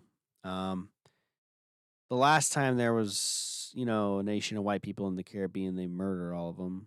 I'm talking about Haiti, of course. So yeah, I wouldn't want to go to the Caribbean. Thailand, I mean, it's not too bad, but Bukele is an Israel plant. I mean, I think so. Yeah, I mean, the guy's, his dad was a businessman from Palestine who converted to Islam. It's kind of weird. But his mom was Catholic. I don't know. I guess he doesn't follow Islam, but, he's barely El Salvadorian. I mean, I guess he's from El Salvador in some ways, but it's like, it's just kind of weird. Holy moly, this raw meat guy is based AF. Thank you. Move to Israel if you don't want to deal with third world immigrants. Actually, Israel has a pretty high Arab population. It's kind of a problem in Israel because they have like a waning Israeli population. That's why they offer so many people to move there and build houses and expand their territory. But they have a lot of Arab people there who hate Israel, like what they're doing to Palestine. But I mean, in Gaza, they're gonna just get rid of it. So, thoughts on Prison Planet and the Demiurge? I don't know. I kind of think that, yeah. I mean, this reality is certainly a struggle. It's evil in many respects because it is material. The material reality necessitates attachment and um, want. You know what the human condition um, requires.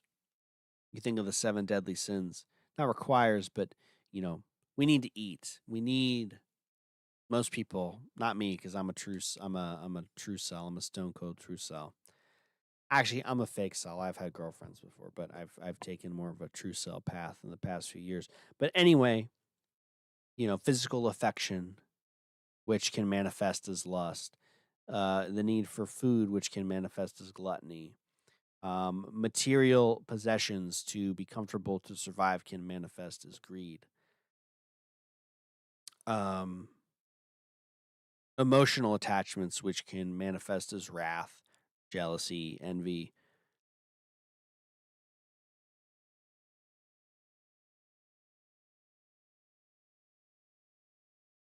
So, there's a lot about our human condition which kind of makes us prisoners to our own, this base animal uh, component of what a human is.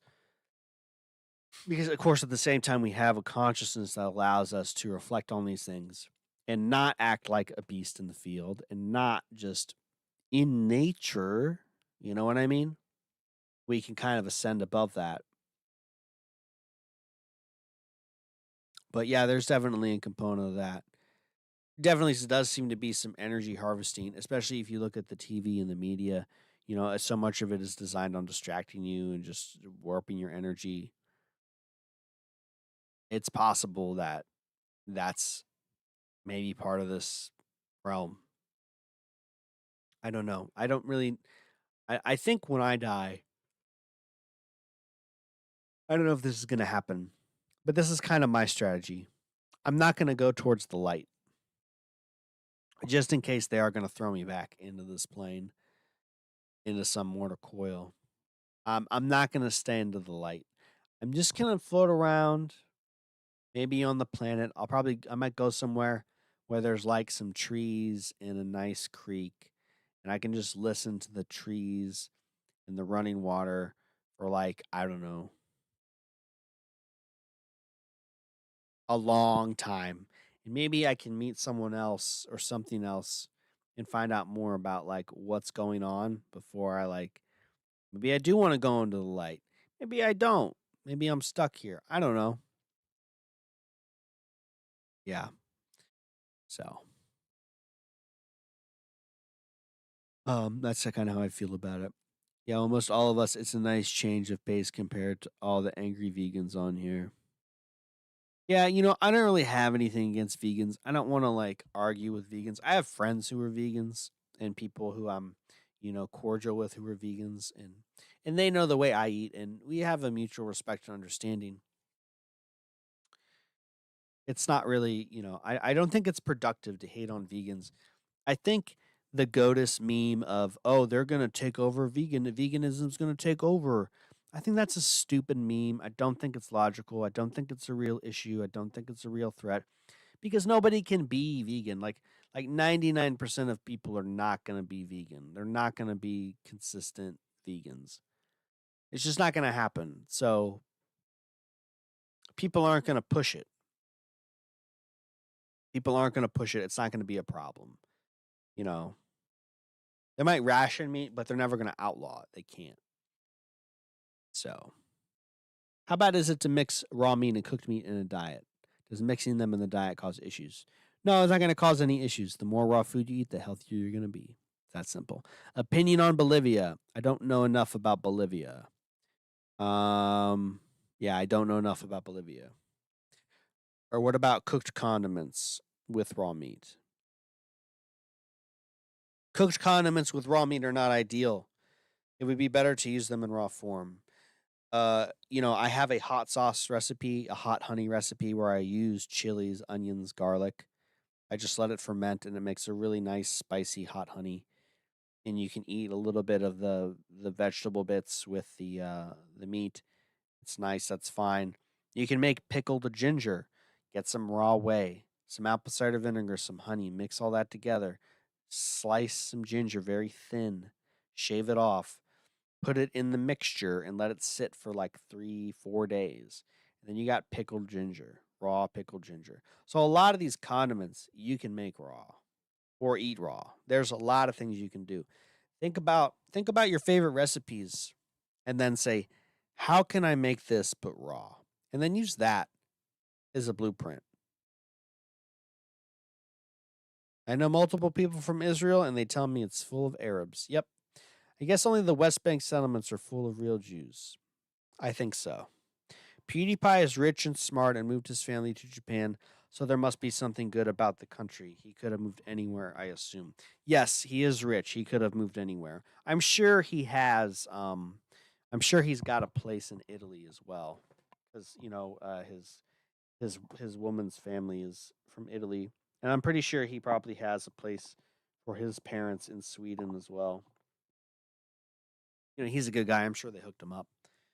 Um, but yeah, as far as living in Japan to raise your kid there, yeah, a lot of value to raise a kid in a different environment. It's good for the brain.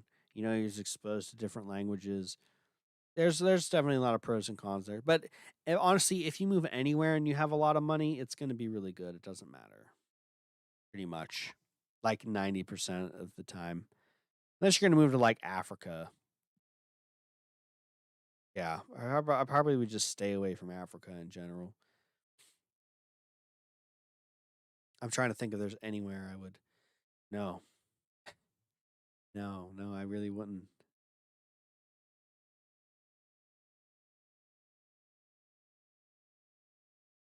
I mean, some people might say Lesotho, but not really worth the risk.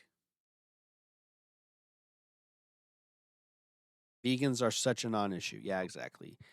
It's just they're just easy targets for people like edgy teenagers. Did you see RFK Jr. debate that crazy blue-haired lady in Congress? I saw some clips. Not really worth my time. It's just political theater. Just, mentally unhinged people in Congress, just yelling at RFK who's buzzing on nicotine, methylene blue, whatever. Eating vegan is so 2010 coded. Very true. People who go after vegans are not very intelligent. It's true. Raw pizza. I wish. I wish. Why Japan for you and not Nepal? Because Nepal is just like there's just like no money there. And if I wanted to have a job in Nepal, I'd have to live in like Kathmandu, which is like really like super pollution, man. Like you don't even know. Just super pollution and bugs as well. Just like super bugs, like just like just like I'm not trying to deal with all those bugs and the pollution. I like Kathmandu to visit. Like I'd walk around to see some temples, to get some sugarcane juice. I'd go to the market to get some raw meat. I'd go get some raw milk. I'd hang out with Varan at the Hotel Sugat a little bit and eat some keema with him and watch like soccer. But yeah, even there, like too many cockroaches, too many bugs, too crowded. The Kathmandu Valley might be nice. If I got out to some like really rural places, I could go find like a really rural village and say, "Hey guys, I'm here to teach English for free. I just need like a place to stay and food." And the villagers would definitely hook me up, but I would be eating mostly beans and lentils and rice and pickled vegetables, occasionally meat. And maybe I would get lucky and they would have some buffalo around and I get to drink buffalo milk every day. But that would be my diet. And like I would be in the middle of nowhere, like literally the middle of nowhere. Like I don't think you understand like just how middle of nowhere I'm talking about. Like I've been in the like absolute middle of nowhere of the mountains. Like this is a scale of middle of nowhere that you can't even comprehend. Like think about the most middle of nowhere place you've ever been and then multiply that by 100. Think about that. So I don't really know if I want to do that. I mean, I guess if I wanted to go like hide out forever, I would do that. And I would get tan, I'd grow out my beard, I'd buy some like sadhu robes, I'd buy some like monk robes, and I would just learn Nepali and grow out all my hair, my beard. I'd get really tan. Nobody would be able to tell the difference. People would think I was Nepali. I could go full native and I could go full native and nobody would ever know the difference. I'm very confident in this. I met a Dutch lady once in Pokhara, which is the other big city, kind of a tourist town. Um, but she lived somewhere on the outskirts of the city, but she would come in from time to time to socialize, to buy things but she went full native. She moved from like I think Denmark or the Netherlands like 14, 15 years ago. She looked good. She looked healthy, she looked young. Whatever she was doing was great. But she wore it, she had the sari on.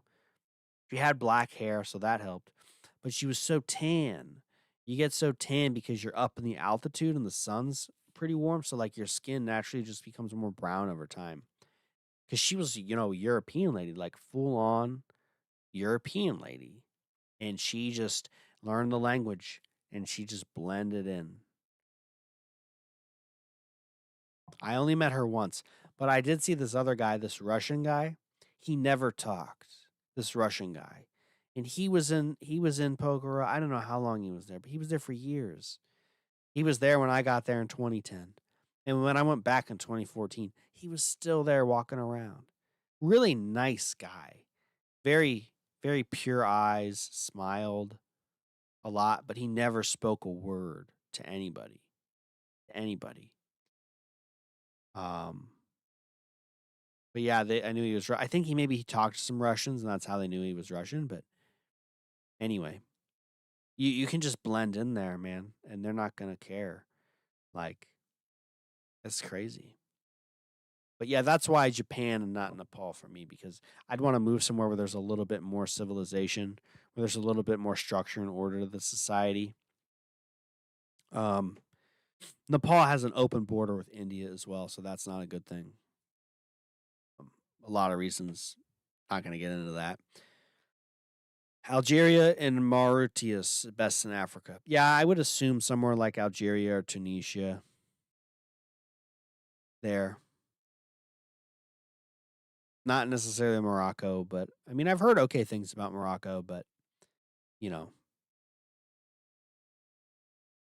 Algiers and Mauritius is probably okay. Rose fantasizing about where to go to escape the tribulation of the Antichrist. Yeah, I mean, you can't say, I mean, when you find yourself in these kind of places, you think about it. I joked with a group of travelers. It was a couple, an Italian man, a Spanish woman, another Italian guy who was really crazy, and my friend Miguel from Portugal. We all joked. It was we we were we were hanging out in one of their hotels. They got their really nice hotel for like an evening, because they were a couple. It was romantic. But we were hanging out on their patio, drinking some tea and stuff, and the sunset's happening over the lake. We got just a perfect view. We're all just talking about how nice Nepal is in this little town, and just what a nice little moment in life it is, because it's like, we're never going to be here again. This is a slice of, kind of a slice of paradise. This was before smartphones. If you can even imagine life before smartphones. This was life before smartphones, internationally traveling. World was a different place. I'm very glad I got to experience this, but we all joked, oh, if the world ends, let's all come back here. Let's all come back here and we'll be okay. So, I mean, you think about these kinds of things when you're in those kinds of places for sure. If you have a Mediterranean look, you can blend in almost anywhere in the whole world. Yes, I do. Let's see. Yeah, when I was in Italy, I had people coming up to me asking me for like lighters and cigarettes and stuff, and just talking to me in Italian. Like, and I wasn't even, I didn't have my hair. I buzzed my hair before I went. Um, and my beard was like, I had stubble. But I wore like, collared shirt, jeans, and I had Converse shoes on, which I thought would have gave me away, but I guess it didn't, because I think that's a pretty like ubiquitous brand in most Western countries. But yeah, I had people coming up talking to me in Italian. They thought I was Italian, like literally Italian, which was a pretty cool experience, because you kind of take it for granted in America. And in other places in Asia where I would travel, people thought I was from Spain or Israel or Portugal or Australia. People never really would guess American, that I was American, because not just because I wasn't like some 6'5", blonde hair, blue eyed Chad. I also wasn't like loud and obnoxious, and I didn't wear American clothes really, like standard American fashion. I blended in a lot, and people just wouldn't suspect that I was American. Um, but in Italy, when I went to Italy, I was like, so this is what it feels like to live in a society where like everybody is like the same. Like I'm Italian and they're Italian. I'm mostly Italian, so it was like whoa.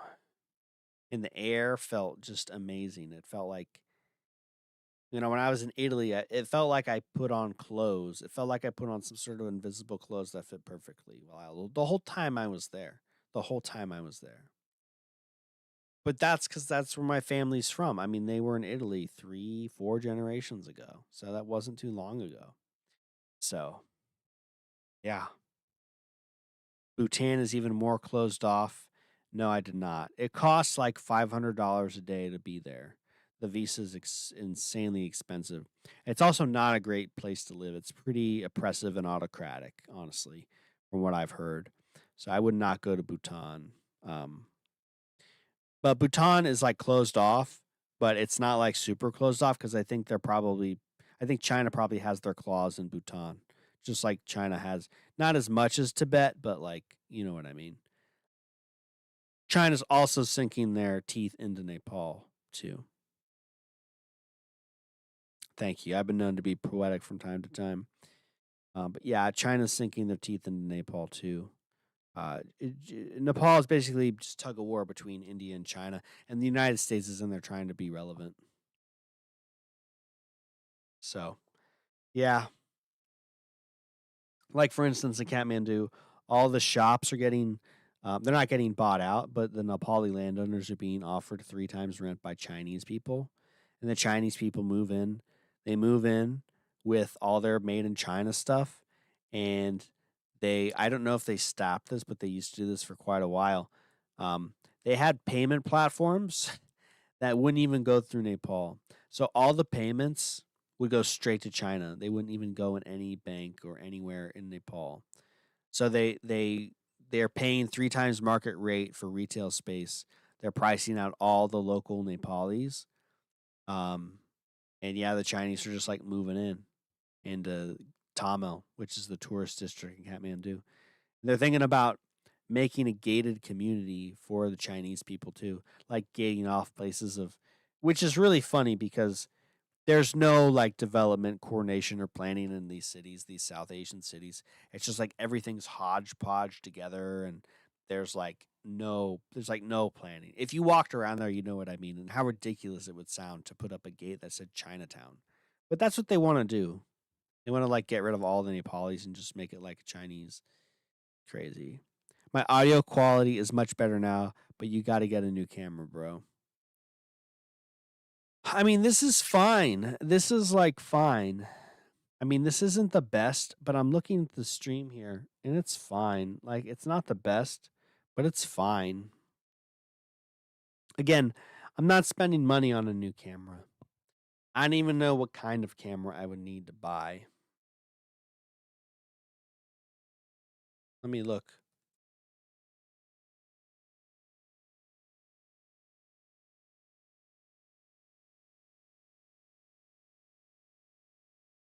Best camera for streaming. Maybe Liam will buy me another one. Liam bought me the microphone.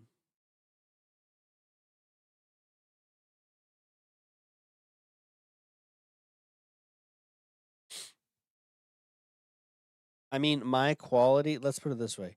My quality isn't bad, isn't worse than Queso's.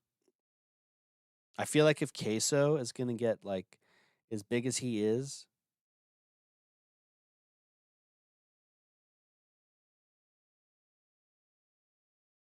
and like he doesn't have, like every time I see clips of Queso, it's always like this quality. It's like never better than this quality. So if like he can be a millionaire streamer with that kind of quality, why can't I? You know what I'm saying?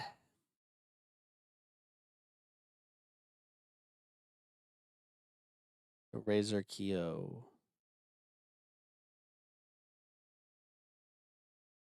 How much is it?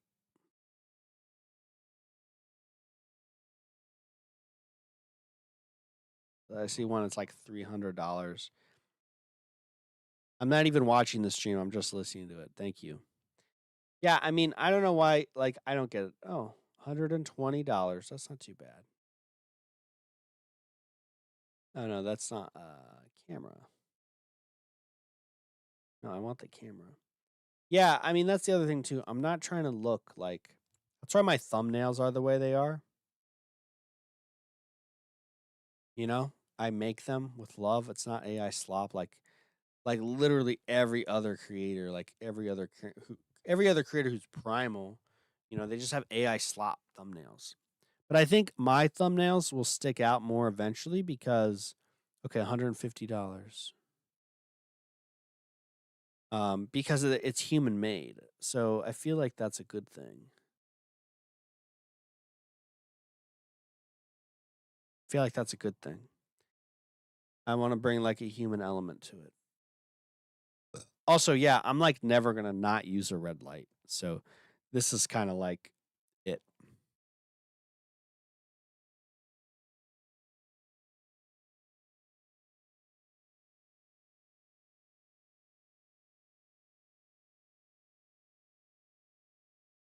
Some grain and poor lighting. See, I mean, I have a 1080 camera here, but it's like an Amcrest 1080p camera. But the thing is the way the lighting is, it's gonna show some grain anyway. So it doesn't. I'd have to buy like a really nice camera to not get any grain. So I don't really want to do that. I don't really care. Like I mean, like I said, I mean, I'm not getting donations here, guys. I do get some ad revenue, which is great. Again, I'm not complaining. I'm just letting you guys know. For me to invest $300 in a camera just so you guys can look at my face, it's kind of weird. It's a little parasocial. And I'm not judging you. I'm just telling you how it is, guys. Um, so, like I'm just would you spend your money on a camera? If you were me, would you really spend that kind of money on a camera? That's crazy. It's a vibe the way this stream looks now. Thank you. Yeah, I mean, it's a little artistic. I like that. Do you enjoy the Tim Dillon content? I like Tim Dillon. I don't really watch his shows too much. I just don't really have time for that, but I always see his clips. He always has some very prescient and succinct clips. He just has a way with words. He's a hilarious guy. I think he's insightful. I would love to have dinner with Tim Dillon. I think that would be an amazing experience. Maybe someday I will. I think we would have a lot to talk about. Yeah, I like Tim Dillon. I think he's a funny guy. He wouldn't have dinner with Peter Thiel, which I respect. But I got to say I would have dinner with Peter Thiel. If Peter Thiel called me up like right now, if Peter Thiel, if you're listening, if you call me up right now and your people call me up and invited me over for dinner, I'd say, "What are we eating, boss? What are we eating? What are we eating, Papa Teal? What are we eating, Mr. Teal? What's for din din? Don't cook my steak. Make sure you have some oysters." I'd sit down with just about, and have break bread with just about anybody. Not afraid to do that. And there's any harm in that. So, you know. Well, Queso having a Mac quality webcam turns into a staple of the stream, just like Dante is having the same mic that peaks like crazy so he can yell and sound goofy. Yeah. Do you think the 2020 thing is curable? In some ways, yeah, because essentially that's why they had the boosters, because the function of that, um, the boosters, it's like it keeps replicating. So that's why they had to have the boosters. So without the boosters, yeah, I think it is curable, but you just have to do the diet, beet juice, pineapple, that sort of thing. I can give some other suggestions too, but honestly, just from clients I've advised, I don't um I don't give that stuff away for free. And it's not that I don't want you to be healthy, it's just that I don't really feel bad for everybody who gave in and took the shot. Cuz I mean, I could have given in and taken it for various reasons. Um but I didn't. I stayed strong, you know. Again, no shade, no hate, no judgment, but just yeah. So, will the primal diet during puberty ensure good facial development? Um, Not necessarily. You have to take into account your posture as well. You have to have good posture practices. You need to be lifting weights. You need to be doing tongue exercises and breathing exercises. Strengthening your neck, front and back of your neck. Like I said, your jaw, your tongue. Like all those things will make a big difference. Make sure you're mewing. Real old heads remember the shitty camera and even less light days. Yeah, it used to be it used to be really bad. Camera is fine. Thanks, Jim. Thanks, reader. Better fund. Butter fund. Oh, thank you. Yeah, that's great. I will put that in the butter fund. It won't let me like your post, but I love it. So thank you. Any long COVID remedies? Basically just do the diet. It's really person specific. I've had a couple. Actually, most of the people who reach out to me have had this problem or problems with that. And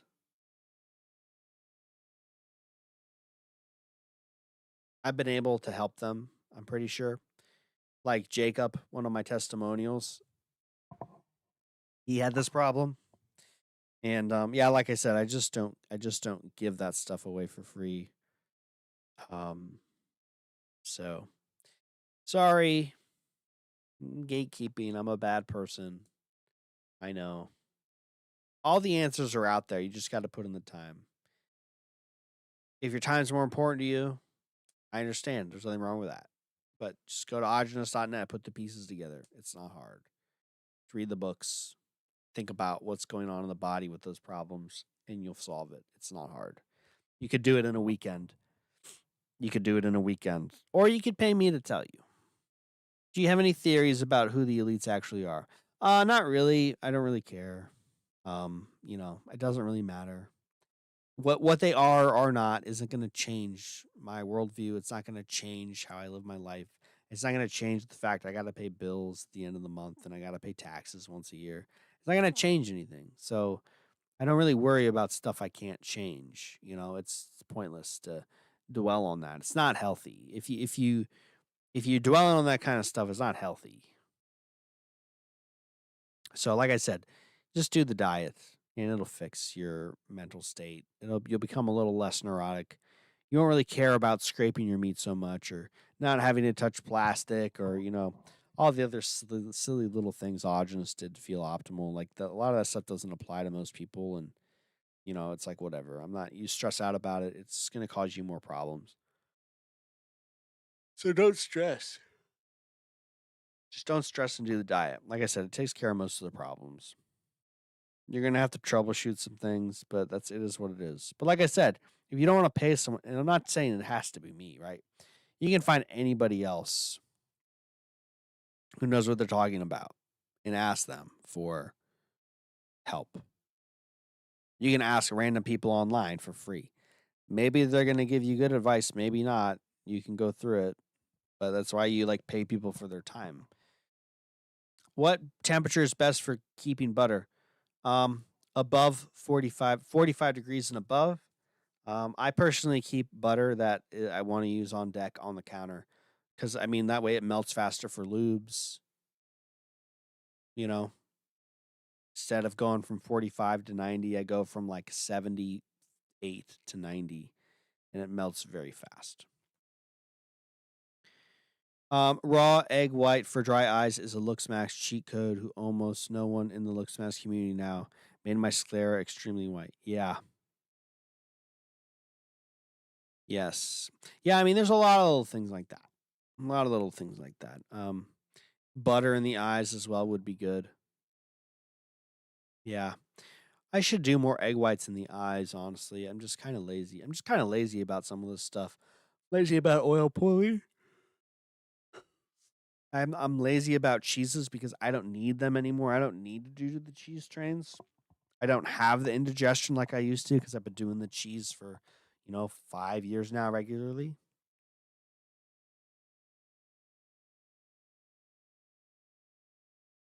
So, you know, I just, yeah, like I said, as you heal, you become less neurotic. It makes life easier. It makes life better. It makes life less stressful.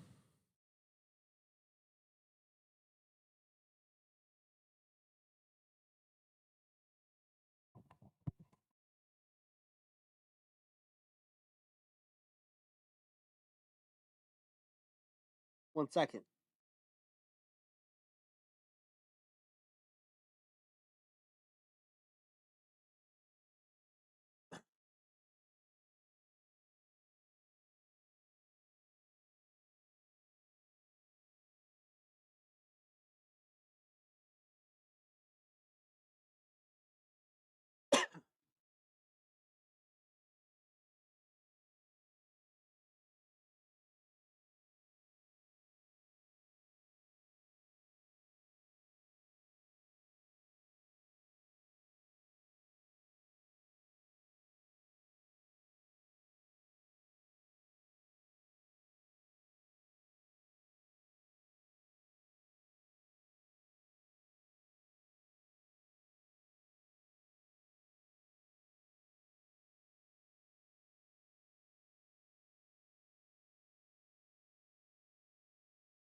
Extra virgin olive oil for any sauces or recipes. Yeah, ketchup. That's pretty much the only sauce I make. I hear the Thousand Islands pretty good. I haven't made that one yet though, but yeah. I also just use olive oil plain. Yeah. What food should be kept in the fridge and which should be left out if I live in a mild area? It depends on what you want. I mean, the colder something stays, the fresher it's going to be. So, butter will stay fresh for a long time. Meat will stay fresh for 1 to 2 weeks, depending on when you get it. Milk will stay good for 2 weeks, depending on how much air when you get it. If it's kefir, it'll keep longer. Don't keep honey in the fridge. Don't keep eggs in the fridge. Ajana says don't keep melons in the fridge, but I do. Um, most fruit is okay in the fridge. Better if you don't keep it there, though, honestly, but it's, whatever. Not a big thing. Yeah, that's pretty much it. Vegetable juice should stay in the fridge. Yeah. Did you try the Awa dates? They're pretty much less sweet than the Deglet, nor perhaps you would enjoy. I have not yet. I have not. I haven't had any dates. The dates, honestly, something I'll probably get back into this summer. I have not had a real craving for sweets and carbohydrates, but spring is coming, the heat is here. My taste buds are changing. My taste buds are changing, with the seasons. So plain extra virgin olive oil. Just put it on meat. I just like to put olive oil on meat. It does cause more detoxification, but it is good sometimes. It is nice to have on meat, you know? Oh, um, my chicken recipe.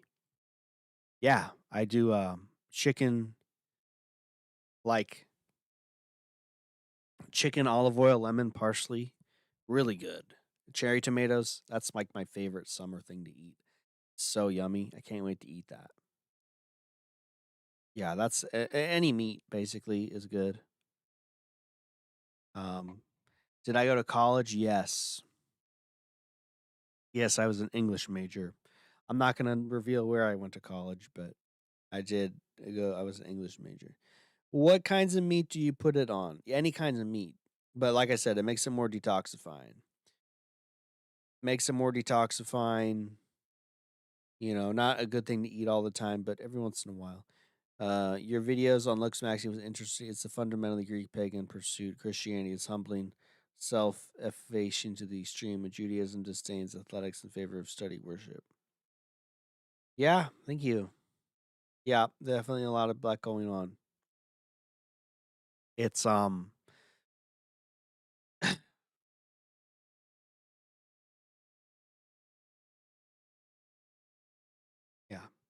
The French put olive oil in beef tartare actually. Yeah, I believe it.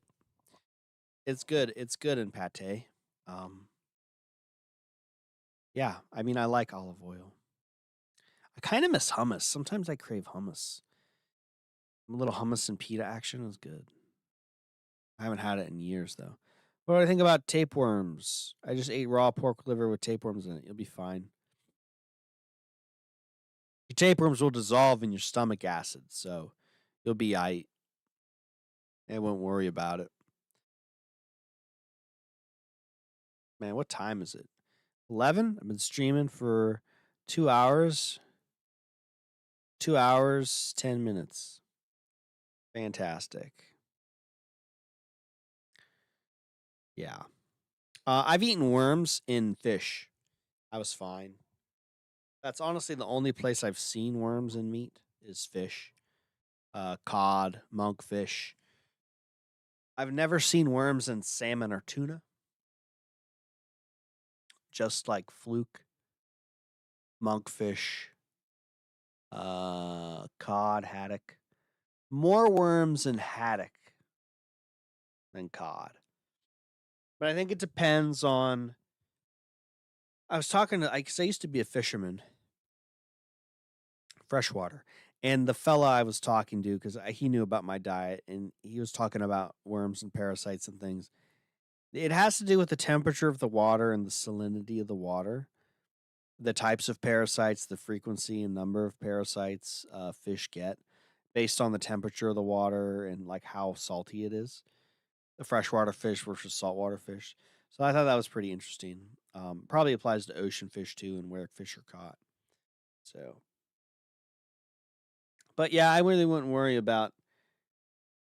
But honestly, you wouldn't have tapeworms in liver. You wouldn't have liver with tapeworms because tapeworms live, I think, in the bowels. If I understand what a tapeworm is, a tapeworm lives in the bowels. It doesn't. It's not going to live outside of the bowels. So it might be whipworms or something like that, or hookworms. I think hookworms have to do with the liver. But I wouldn't worry about it. Like I said, you'll be fine. Your stomach acid will get rid of them. And really, like those things, you know, parasites feed on advanced glycation end products mostly. So if you're not eating that stuff in your diet, a lot of grains, you'll be all right. I wonder if the pork was probably fed grains or something.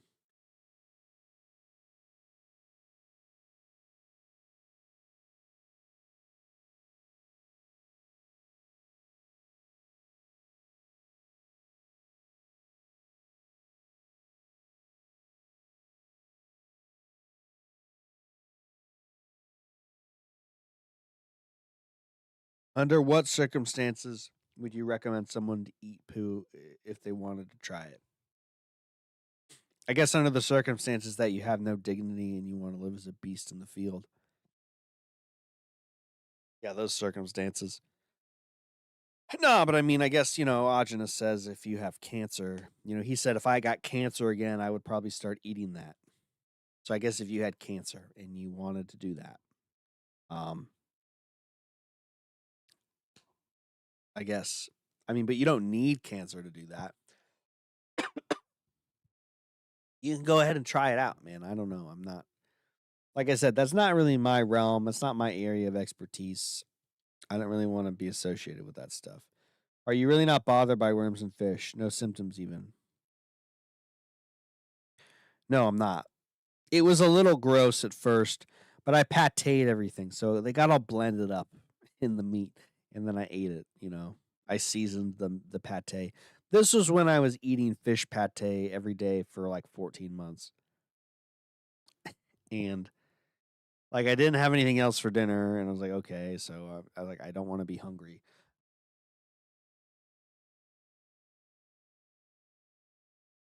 Um,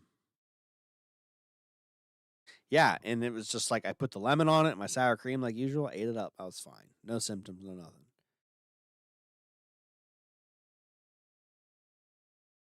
Be very careful about speaking about the big C on YouTube. Cancer? Really? I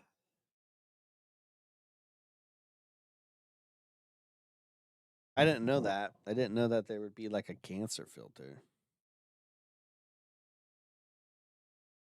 I don't really think it's, in the context I'm talking about it, I don't think it's a big deal. But I can see where you're coming from. Thank you for the shout out. I mean, I do get a little careless sometimes. I do try to talk in coded language. I do try to talk in coded language so we get around these things. But, after 2 hours on the stream, I just get a little lazy. I get a little comfortable. Oh, I see. Yeah. No, I understand. Yeah, I mean, I don't think I did anything strike worthy. I'm not I'm not like trying to speak on it as an expert, but I understand what you're saying. I appreciate it. Thank you. I should try to watch what I say more about the big C.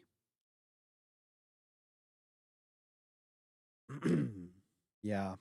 So we'll see. I know money, throw money at Unk Theory. Thanks. Yeah, I mean, I like it when people throw money at me better than poop, which some people want to do tonight.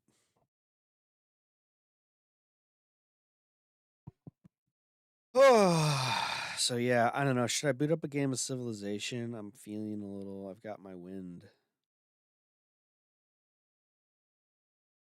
Got my toe spacers on. Isn't that great? Look at that action. Look at that action. That's what $2 will get you. Little peek. I mean, obviously, we're through a screen. But, Mom always used to say, um, looking's free, but touching will cost you extra.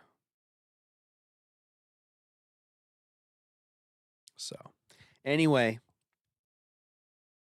yeah, I don't know. Should I play Civilization? Speaking of the big C, play a little Civilization. Why do you think doctors are so dismissive of people? It's because they have a superiority complex. But honestly, there's two kinds of dismissive. There's the one kind of dismissive where they have a messiah complex, the superiority complex, and they say, "Oh, I'm better than you. I know better than you. You don't know what you're talking about." And then they have the other kind of dismissiveness, which is actually better because they're like, "Oh, like you just need to toughen up and it'll go away. It'll get better. Like don't worry about it." That's actually a good kind of dismissive. If more doctors were the second kind of dismissive, the world would be healthier. Do you know what I'm saying? So I hear that's kind of the case in Europe, in like Germany and the Netherlands. The doctors don't really care. They're like, yeah, just like, drink some tea or go in the sun, like you'll be fine. And, I mean, half the time, that's probably the right thing to do. Like, some people just want quick fixes because they're neurotic and they focus too much. I used to be this way. I used to, like, when I got tonsil stones, I ran to the doctor. Um, when I've had other things happen to me. I ran to the doctor. I don't even remember 'cause it was so stupid, but arrogance, yeah, it's another one. Yeah, it's no wonder people throw money at strippers. Yeah, making it rain. This one's finished, David. With this one's what? Tell me, please.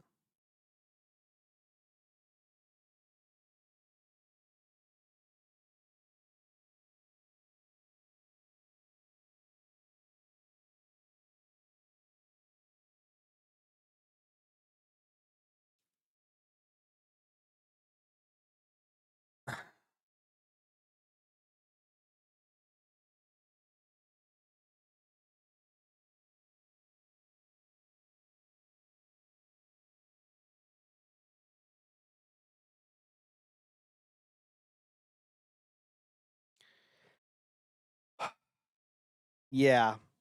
So that's what's up. All right, I finished my lube formula. I used to like to eat fruit at night, but I've kind of moved away from that. I feel a little better about it. Sometimes grapefruit and cream is okay as bussin' at night, but I got some oranges. I'm not really gonna eat those. It's too late. I mean, I had that lube. It was pretty full. I had like 2.5 cups of lube, um, 4 eggs, and probably close to half a pound of butter. Um, I had juice today. I had 8 other eggs today, so I had a dozen eggs today.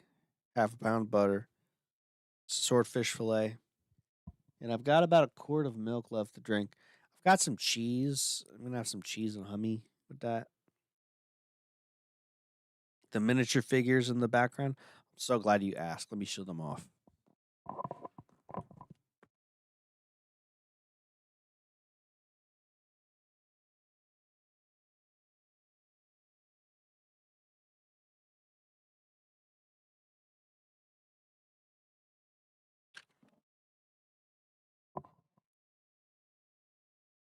Okay, this is real otaku hours. All right, which ones am I gonna do first?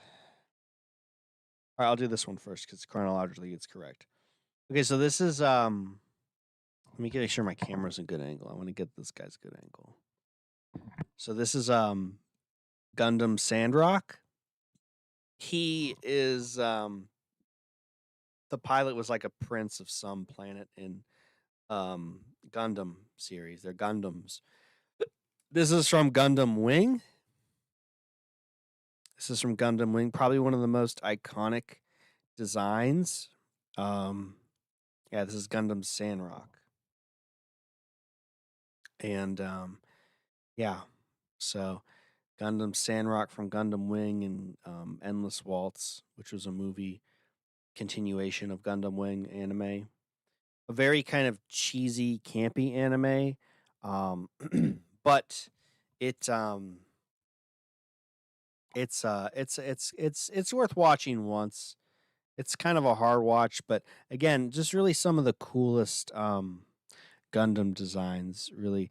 In one of the next Gundam's designs, my favorite and I think the most unique Gundam designs is from the Mobile G Gundam series. So this is in the Mobile G Gundam series, if I can explain. So the Gundam series, there it's not necessarily the same universe, but it's like connected in a way. Basically, in the Mobile G series, nations they go to war with each other, but instead of like everybody fighting each other, they all have their own Gundams. Okay, so this is America's Gundam. I forget what it's called, but it's America's Gundam. Comes with a surfboard and two pistols like the westerns. These shoulder pads function. Oops.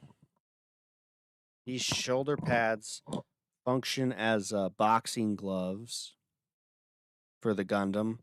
Very American. And this is these little cruisers on the back for the Gundam where the pilot sits. But yeah, this is America's Gundam. I forget what it was called. But basically every nation has their own Gundam, and it has characteristics of a nation.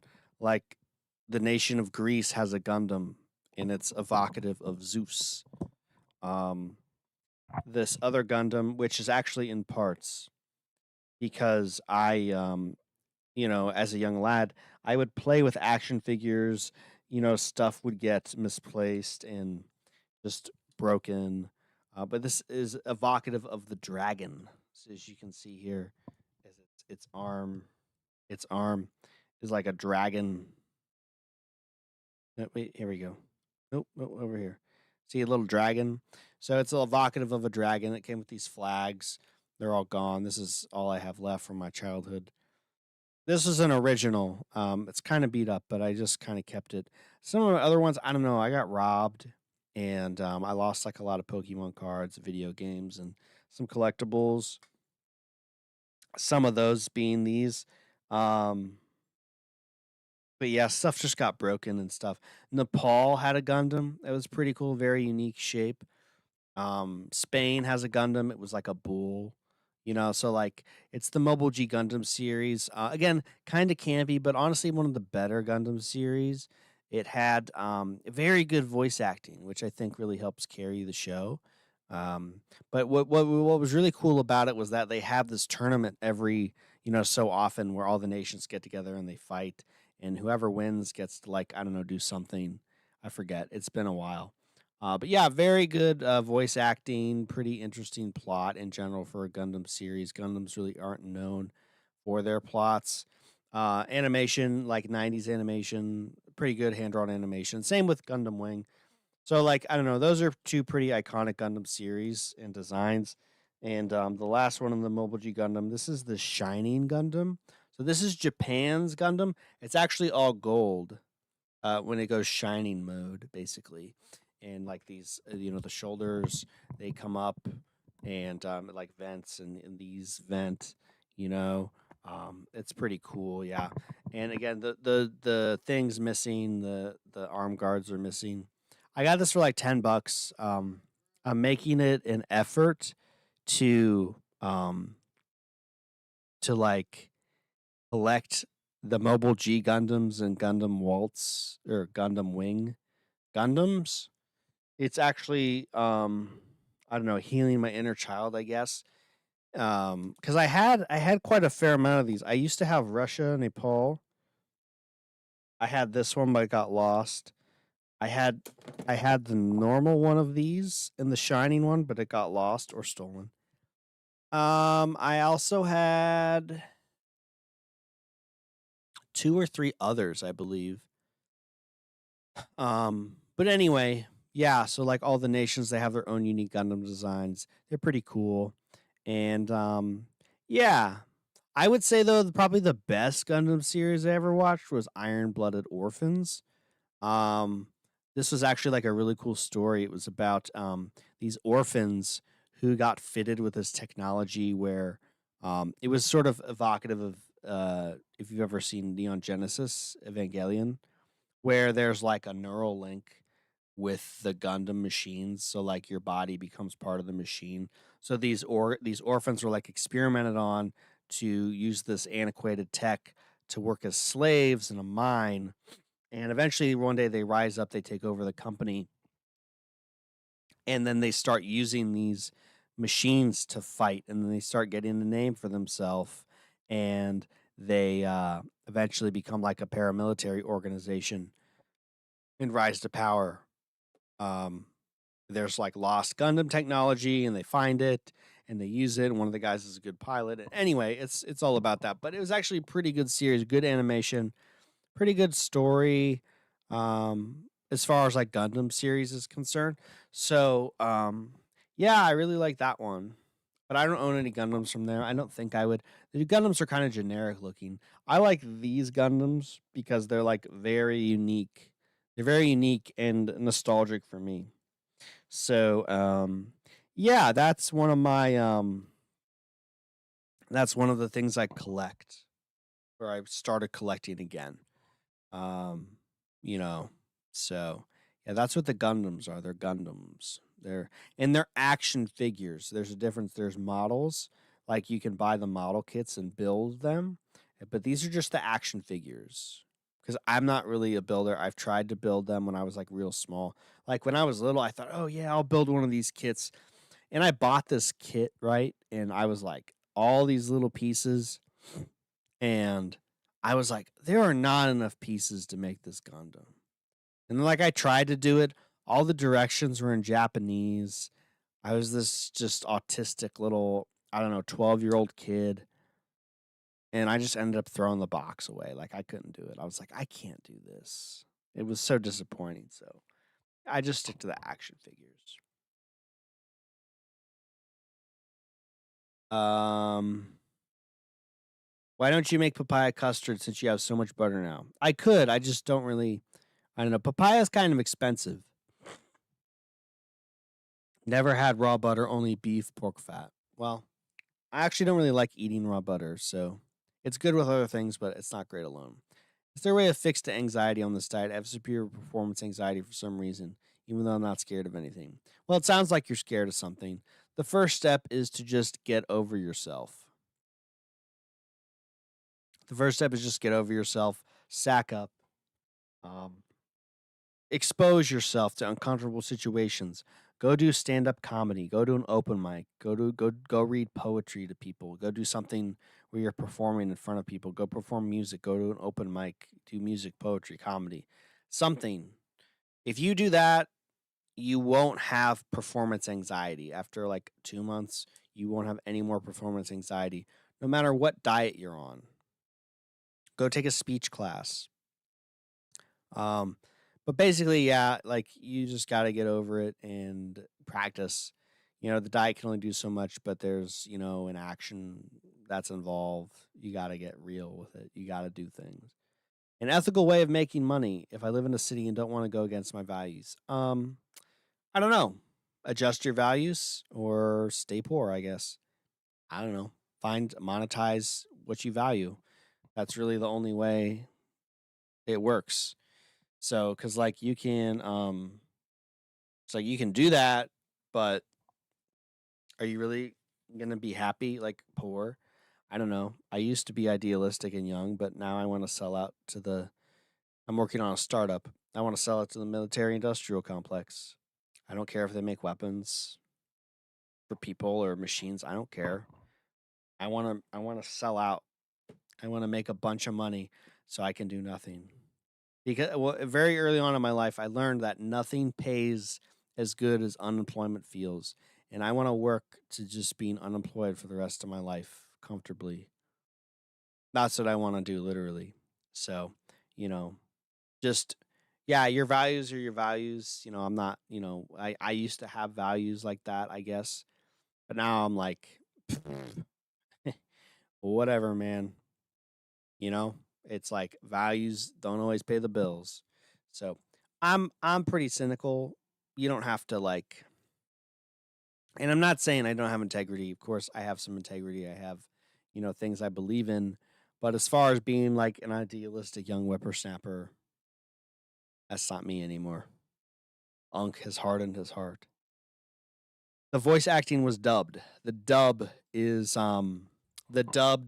Mobile G Gundam series is very good. It's very good. I really enjoyed it. Um, yeah, the dubbed is great. And like I said, they've got cool Gundam designs if you're into Gundams. It's a pretty decent anime. Hi, Smoopy. Come here. Hey, here. My cheek. On my swordfish skin. Drop it, eat it.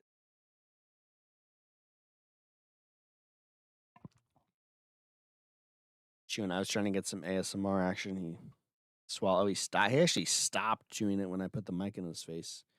What a polite man. What a polite man. Yes, you are. Okay. Um. Yeah. Have I done the MBTI test? Yeah, I've gotten like INTP, INTJ. It goes back between INTP and INTJ depending on how I feel. If I'm feeling judgmental or perceiving, I kind of flop between those two. But pretty consistently, as I've taken them over the years, that's what I've gotten. So, yeah. Yep. If you really care about that, for me or whatever. It's a big ham on the couch. So cute. Gonna lay with me and watch Pokemon later. I'm rewatching Pokemon. Speaking of healing your inner child, I never finished the anime, so I'm making a point to finish the anime. I'm skipping most of the filler, honestly, and like doing stuff on my phone. But it's something to watch. I was honestly doing it because I was waiting for Jujutsu Kaisen to release the dub. I'm gonna watch that when I finish this, and I've got a couple other anime on my list. Have I got rid of any freckles? No. I've actually just increased the amount of freckles on my arms specifically. I've been getting pretty good amount of freckles on my arms. So, yeah, I mean, I don't really care about skin stuff. I used to have a total terrible eczema problem when I was a kid. And, like, as long as I don't have that, I don't really care what goes on with my skin, to be honest. 4 liters of raw milk cost me $114 total with taxes and shipping. $15 per liter here, by the way, in wonderful Canada. Jeez Louise. Well, Canadian dollars. So that's probably like $80 USA. $2,000 a month for raw milk only. At this point, I'm gonna buy my own cow. Yeah, honestly, yeah, that would pay for your cow, pretty much. So, yeah, bad news is you can't like make money on that. Cows are expensive too in Canada. You're gonna spend a lot of money on hay. So, well, you can just grow your own hay, but yeah, that's crazy. I'm gonna put my stuff back. Hold on.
How to cure sunburn.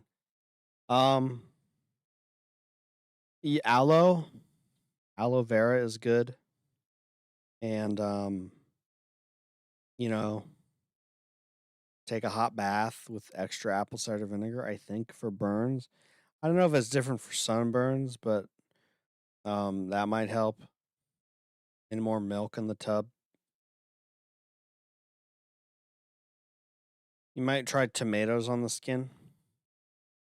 Um, Preventing sunburn is basically just like, hey, build up a base before you go tanning really good, you know? And yeah, just ease into being in the sun. And yeah, that's pretty much it, man. Like, I don't know. I haven't had to deal with sunburn in years. I mean, I tan so naturally. It's so good. So just ease into it. Just take a break when you're tanning. Don't overdo it, honestly. So, but yeah, aloe vera, take a bath, use lots of milk, some apple cider vinegar, extra apple cider vinegar. I think there's remedies in the books for this, so you can just read it there. I don't have it in front of me. Um, yeah, just go to agenus.net, search sunburn. I'm sure you'll find the answer you're looking for. People in 2012 had lower tests than 2018. I don't know, man. Yeah, sample groups.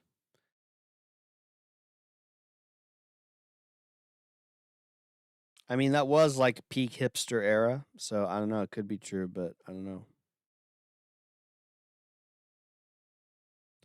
Could be true. How many people we at?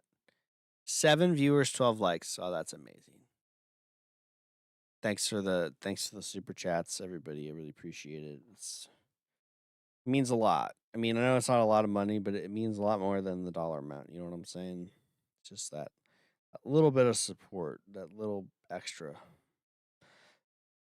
It's very nice. It's thoughtful. I appreciate it. So we're going the extra mile tonight.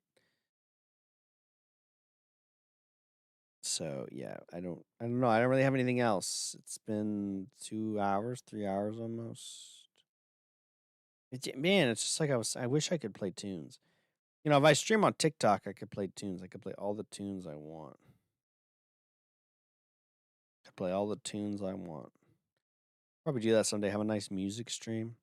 Here's the thing, guys. Like, I have a playlist called Primal Bangers. It's just like a ton of really good music. Everything from like jungle drum and bass to metal to house to electronic music to rock and roll oldies to soul to Motown, folk music, um, hip hop, jazz, like just a ton of really great music. Some of your favorite songs are there and you don't even know it yet. I'm guarantee you. So if you like music, check out the Primal Bangers playlist. It's under my playlist and it's public. If you just go to my YouTube, if you just search up my YouTube channel, you go to playlists and it'll be there. I'm pretty sure. Let me check this.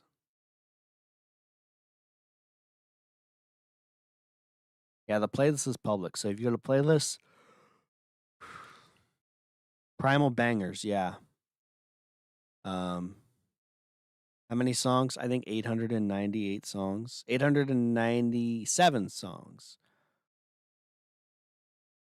Ton of good stuff there, guys. If you're looking for new music, good music, we have everything here.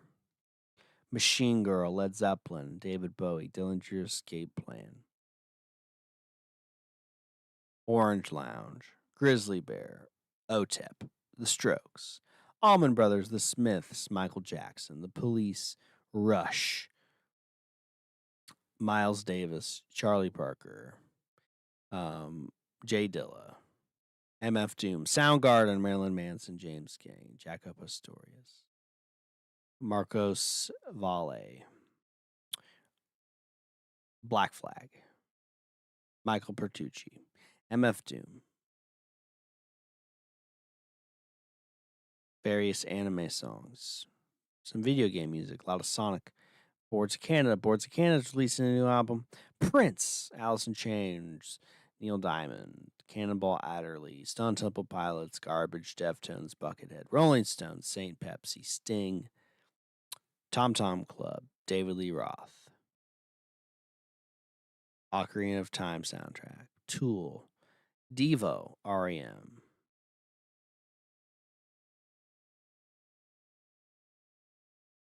Nine Inch Nails, Gorillaz, Flying Lotus, Radiohead, Daft Punk, Steely Dan, 480 East, Jeff Lober, Sheryl Crow, Nujabes, Pantera, Bob Marley, James Pants. Yeah, you get the idea. It's just peak. So great little music, great little way to get to know me, kind of what I'm into. You help give you some good style, some good tunes. Thoughts on millennial burger joints? Cringe, and that's coming from a millennial. So, if let's put it this way, if I had a burger joint, it would be the best, and it wouldn't be like those other millennial burger joints because I'm the least cringe millennial.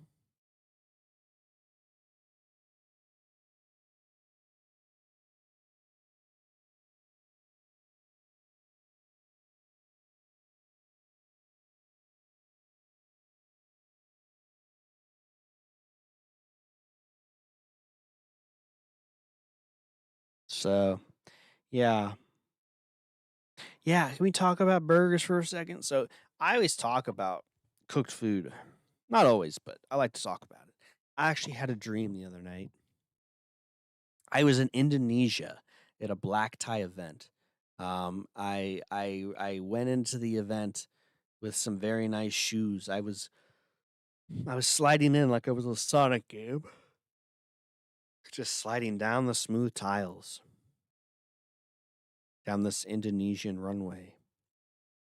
All these Indonesian people working at this McDonald's buffet, but it wasn't like McDonald's that was there. There was fried chicken and other stuff and pizza, gravy and mashed potatoes, and like some of my family was there. I don't know what it was for, but like it was weird.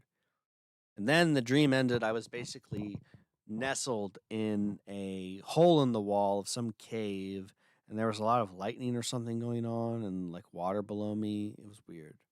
But anyway, yeah, good burger. The burger, it should have like a 60-40 blend of meat and fat. Okay. The patty should be thick, but not too thick. Melted cheese, proper American cheese, not Kraft singles, but like real American cheese. A nice bun, lightly toasted. Ketchup and mustard, no mayo. Lettuce, red onion. Cook the burger medium rare. Okay. Oh, that's a tasty burger. Yeah. Maybe a little lettuce on the burger. I used to go to this place called Swenson's. I'd get a galley boy, which is a double cheeseburger. A cheeseburger, they called them. Double cheeseburger with like a tartar sauce and a barbecue sauce on it. Came with a little olive and a toothpick on top. Nice little sandwich. But my burger order was a double cheeseburger, extra cheese, lettuce, grilled onion. They were white grilled onions, ketchup, mustard. Yeah, that was a good order. I'd get onion rings instead of fries. I'd get a hot fudge peanut butter milkshake. And I'd get something called a California, which was like a Sprite with some grape flavoring. Yeah, man, that was good. I'd save up money in college. My change. I'd save up my change in college. I'd save up like $20 worth of change. And I'd go to Swenson's once a month. And that's what I would treat myself with. I would just go by myself because I was an incel at this point in college. This is before I became a fake cell. I was actually an incel in college, which is crazy, but yeah, it's true. And anyway, yeah, I'd go there by myself and I'd pig out. And then I realized I was paying taxes and I'd have to tip the people. So I just like would get my order to go and I'd bring it home and eat it. And I'd watch The Wire. I was so blown away by The Wire, it kind of ruined my life. Cause like that's all I did. I'd come home and I'd watch The Wire. And it like The Wire blew me away so much. I was like, wow, I gotta watch that again. I watched all 5 seasons and I watched them all again. And yeah, that's what I do. Yeah, it was good burger, man. I miss a good burger. Sir, this is a Wendy's. Yeah. When I sweat, I grow a lot of facial hair. That's interesting. I never used to sweat. I never used to sweat until I started like competing in karate and training really hard all the time. I never used to sweat. Like the first 2 years, I never sweat. I never broke a sweat. And it wasn't because I wasn't training and I wasn't active. I was hella active. But for whatever reason, I just wasn't sweating. And then eventually, like I just started sweating. And then I noticed once I started doing the baths, I was able to sweat everywhere on my body. Like my feet, I could feel it on my feet. I could feel it in my head and my scalp. I never used to have this before, but it happened when I started doing the baths. It opened up my skin. I was able to sweat. So, yeah, pretty interesting stuff. Wendy's, by the way, terrible fast food, terrible. Used to be some of the best, but I don't know if what's his name is still here, Reader. He's probably heard the Tim Dillon bit about how Wendy's used to be the best. It's true, it was. I used to love Wendy's. They used to have decent food, but ever since the family died, like, the family got out of it, it went all downhill. Got sold to Yum Foods, so. Anyway, we're just rambling about cooked foods now for like 4 minutes, so you should probably end the stream or I'm gonna get canceled by all the primal people. So, speaking of farts earlier, there was a little bit of gas action. It smells really bad. Wow, that's some bad gas. Okay. I don't know. Do you have any more questions? Ghostface Killer. Oh, by the way, I do have some Wu Tang in the Primal Bangers. I have the Raekwon and Ghostface, some of that album. I've got the Jizza in there. I've got, Wu Tang from Seven Deadly Chambers. Yeah. Have you seen the Spaniard scene in Pirates of the Caribbean? Yeah, I'm sure I have. I haven't seen the Pirates movies in years. It's been like 20 years, but yeah, I saw them. I'm sure I've seen it. I saw all of them. Well, did they make a fourth one? I don't know if I saw the fourth one, but I've seen all. I know I've seen three of them. The third one wasn't as good. The first one was pretty good. The second one was all right. Third one was meh, and I don't think I saw the fourth one if there was a fourth one. It's not a pirate movie, but Master and Commander is like one of the best, like sea movies. Like one of the best, like high seas movies I've ever seen in my life. Master and Commander is an amazing movie. I should watch that again. I haven't seen that in a while. I should watch that. That's worth rewatching. Oh, that was a good fart. Man, I'm passing gas now.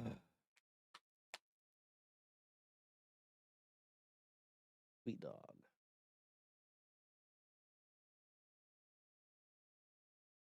Yeah, I don't know.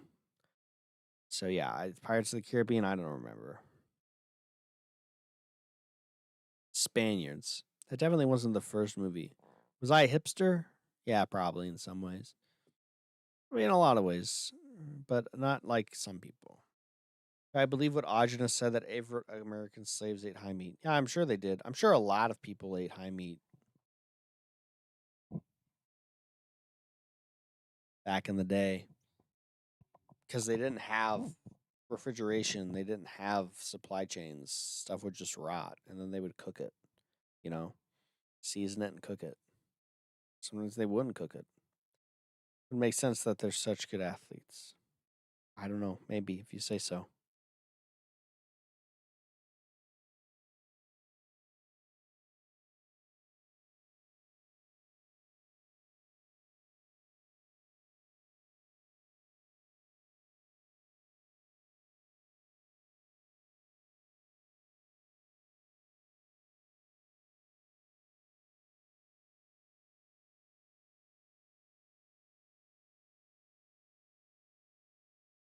Anyway, yeah, 3 hours. I think we're gonna call it. I think we're gonna call it. I got some emails, messages to send in the school. I want to do that before the end of the day. So anyway, will I live stream tomorrow?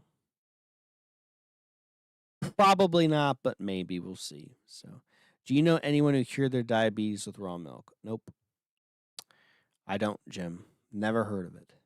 I know Hippocrates said he did, and I know Ogenus said he did, and Ogenus said Hippocrates did, but I don't know. I never followed up on that. I know that there's two different kinds of diabetes that have to do with how your body processes or doesn't process insulin. I don't know. Diabetes is not something I've looked into. Um, you know, generally my experience has to do with, like insomnia, tinnitus, some other things, the detoxifications I've gone through, and just my personal experience. I don't really claim to be an expert on everything and all these things. So, don't know. What's the ideal outfit? Cowboy? I don't know. Like jeans and a shirt. I don't know, man. The ideal outfit for what?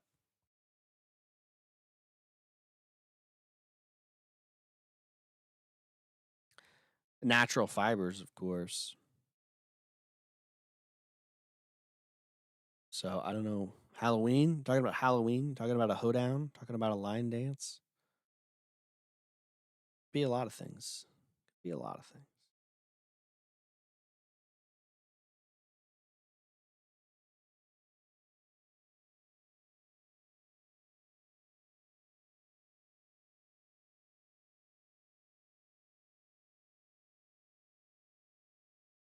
Primal cosplay? I don't know. Maybe Brokeback Mountain cosplay. I don't know. I'm not gonna judge. Denim pants are tinted. Is that a concern? Not for me. I mean, if you wash them enough, I think it's fine. You know, I don't really, as long as it's natural fiber. I'm more concerned about the fibers, like the materials, than the colors. People are like, "Oh, your clothes have got to be natural colors." I'm like, whatever, man. If the colors aren't bleeding onto your skin, it's not a big deal. So, how bad are polyester clothes really? Um, let's put it this way: I threw out all my polyester clothes. So, because even if you're not wearing them, if you put them in the dryer, the plastic degrades. It gets into the air, it gets into your food. You breathe it in. So there you go. That's why I don't mess with that. I don't play like that. I don't trust like that. So anyway, I will maybe stream tomorrow. We'll see. We'll see. Maybe I'll have plans. I don't know. And I won't stream. Maybe I won't have plans and I will stream. So good night. And jewelry, like only cotton collars. Cotton collars, jewelry. I don't wear jewelry. It's a philosophical choice. But I know that like silver can have mercury in it, and other metals can have other metals in them, and they are going to leach into your skin to some degree. But whatever, it's on you. Cotton collars. I don't know collars. Are you talking about dogs? I don't know. Dogs have fur. It's not really like on their skin. It's not too big of a deal. A choker can be useful if you have a big dog. So yeah. What are we gonna do? I don't think that's gonna happen. You need to just go outside and touch grass. Okay. Good night.